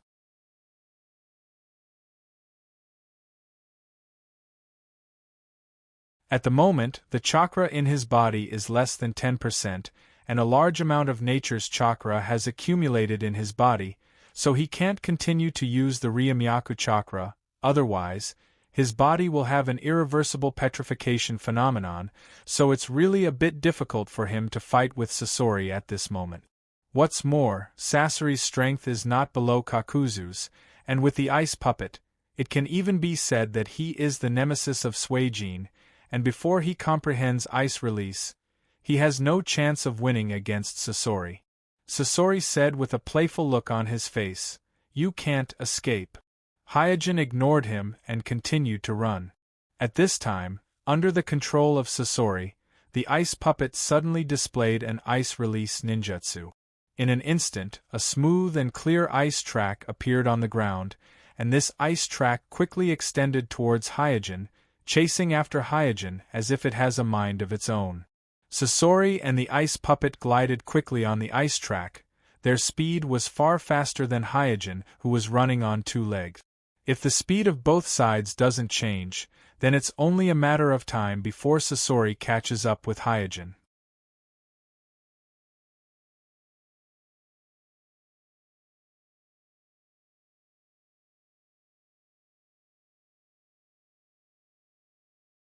Chapter 162. Looking at the Sasori and the ice puppet sliding on the ice track, Suijin's face sank. He stopped and jumped onto a tree. Sasori also stopped and said with a smile, "If I kill you here, no one will know." Sasori didn't take Pain's order to capture him seriously, because he doesn't think that the so-called Amatsukami that Hyojin mentioned can threaten the Akatsuki.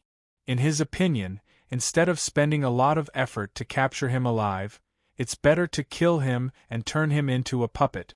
Under the mask, Hyojin slowly activated the Byakugan. After confirming that no other members of the Akatsuki were chasing him, he breathed a sigh of relief while secretly thinking about countermeasures. Sasori didn't give Hyojin a chance to breathe. He immediately raised his hands that were connected to the chakra and shouted, "Ice release. 1,000 killing ice." Instantly, the ice puppet clenched its hands. Under the effect of the ice chakra, the water vapor in the air gradually condensed and turned into thousands of ice pillars that were suspended in the air and pointed at Hyojin. Hyojin's face suddenly stiffened, with the inside of his Byakugan. In just a moment, he judged that the thousands of ice pillars that were suspended in the air had blocked all his escape routes, forcing him into a dead end. "TSK, it seems that I can't escape." He thought that after provoking the Akatsuki's internal strife, he would be able to escape smoothly, but he didn't think that after Sasori obtained the ice puppet, his mobility would increase so much. "It seems that I have underestimated the Akatsuki." Secretly sighing, Hyojin concentrated his mind and focused on dealing with Sasori. Sasori coldly said, "You still haven't lost your fighting spirit? But it's a pity that you met me." After saying that, Sasori waved his hand. The countless ice pillars that were suspended in the air were mixed with a whistling sound as they shot toward Hyojin on the tree. Water escape, water ripple. Almost at the same time as Scorpion made his move, Hyojin also completed his hand seals, spitting out a slender water blade from his mouth, cutting off the big tree next to him, and then turned around and kicked the broken half of the trunk towards Scorpion. At the same time, he shrank his body and hid behind the half of the tree trunk that flew towards the Scorpion. Swish, swish, swish, countless thousand ice blades rained down on the tree trunk, causing wood splinters to fly everywhere. Hyojin, who was hiding behind the tree, was not spared either. In an instant, he was hit by dozens of ice swords, and blood splattered everywhere. However, the tiny ice was powerless to stop it from flying towards Scorpion's tree trunk. Boom! Or with a roar, the tree trunk smashed into the place where Scorpion had just been. Hyojin, who was hiding behind the tree trunk, fiercely stepped on the tree trunk. With the recoil, he leaped up and appeared in front of the retreating Scorpion.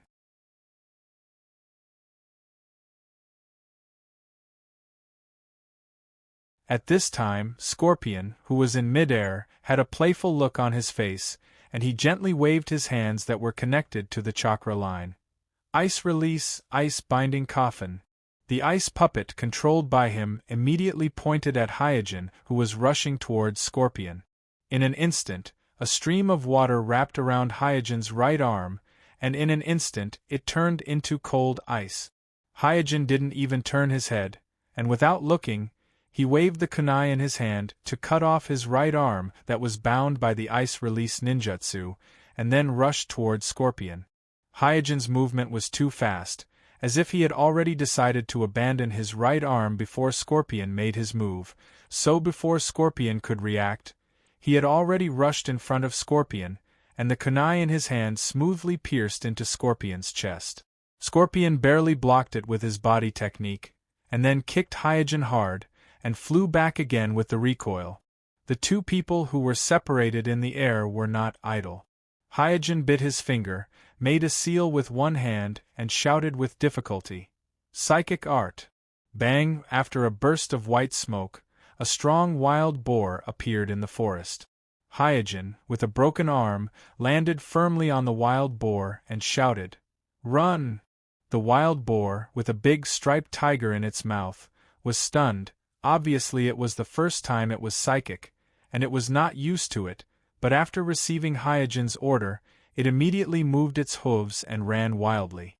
On Scorpion's side, he looked at the kunai that was pierced into his chest, and even the series of detonation talismans that were hissing behind the kunai.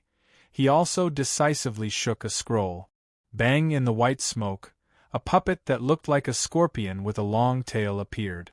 This puppet was the defensive puppet Failyohu made by Scorpion himself. The moment he landed, Scorpion rolled sideways and hid in the Failyohu. Boom boom boom, almost at the same time Scorpion hid in the Failyohu, the detonation talisman that he pulled off exploded outside the Failyohu. After a while, Scorpion crawled out of the Failyohu. He glanced at the slightly damaged Failyohu, and his face was gloomy. Without a doubt, even a defensive puppet could not completely withstand the explosion of the detonation talismans at such a close distance, not to mention that there was more than one detonation talisman. Then, Scorpion looked around. At this time, Hyojin had already escaped to God knows where. On the battlefield, only Hyojin's frozen broken arm was left. Walking to the broken arm with a gloomy face, Scorpion controlled the ice puppet to remove the ice release ninjutsu, and picked up the broken arm. At this time, a familiar hissing sound came into his ears. He subconsciously used his fingers to pick up the sleeve of the broken arm, and found that the sleeve was full of detonation talismans. This, on Hyojin's side.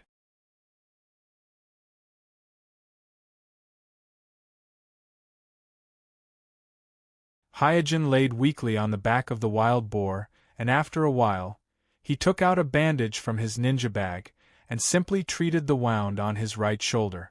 Then, he sat up, and looked back to make sure that the enemy had not caught up. Seeing that Scorpion did not catch up, he breathed a sigh of relief. At this time, he noticed that the wild boar still had the dead tiger in its mouth, so he patted the boar's head and said, Eat, eat, eat, eat, all you know is to eat, we are running for our lives, can't you first throw away the dead tiger in your mouth? The wild boar grunted, as if complaining to Hygiene that it had spent a lot of effort to catch this tiger. Hygiene knocked on its head again. Quickly throw it away, escape is more important. The wild boar grunted a few more times. Then, it opened its mouth wide and swallowed the dead tiger in its mouth. Then, it ran unsteadily with its big belly propped up. Hygiene was speechless. You dead pig, still thinking about eating when you are about to die. Boom, boom, boom. Suddenly, a series of explosions came from behind.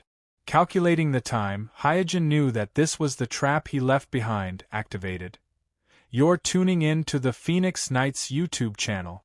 Don't forget to subscribe and join us on this journey to catch the most captivating stories.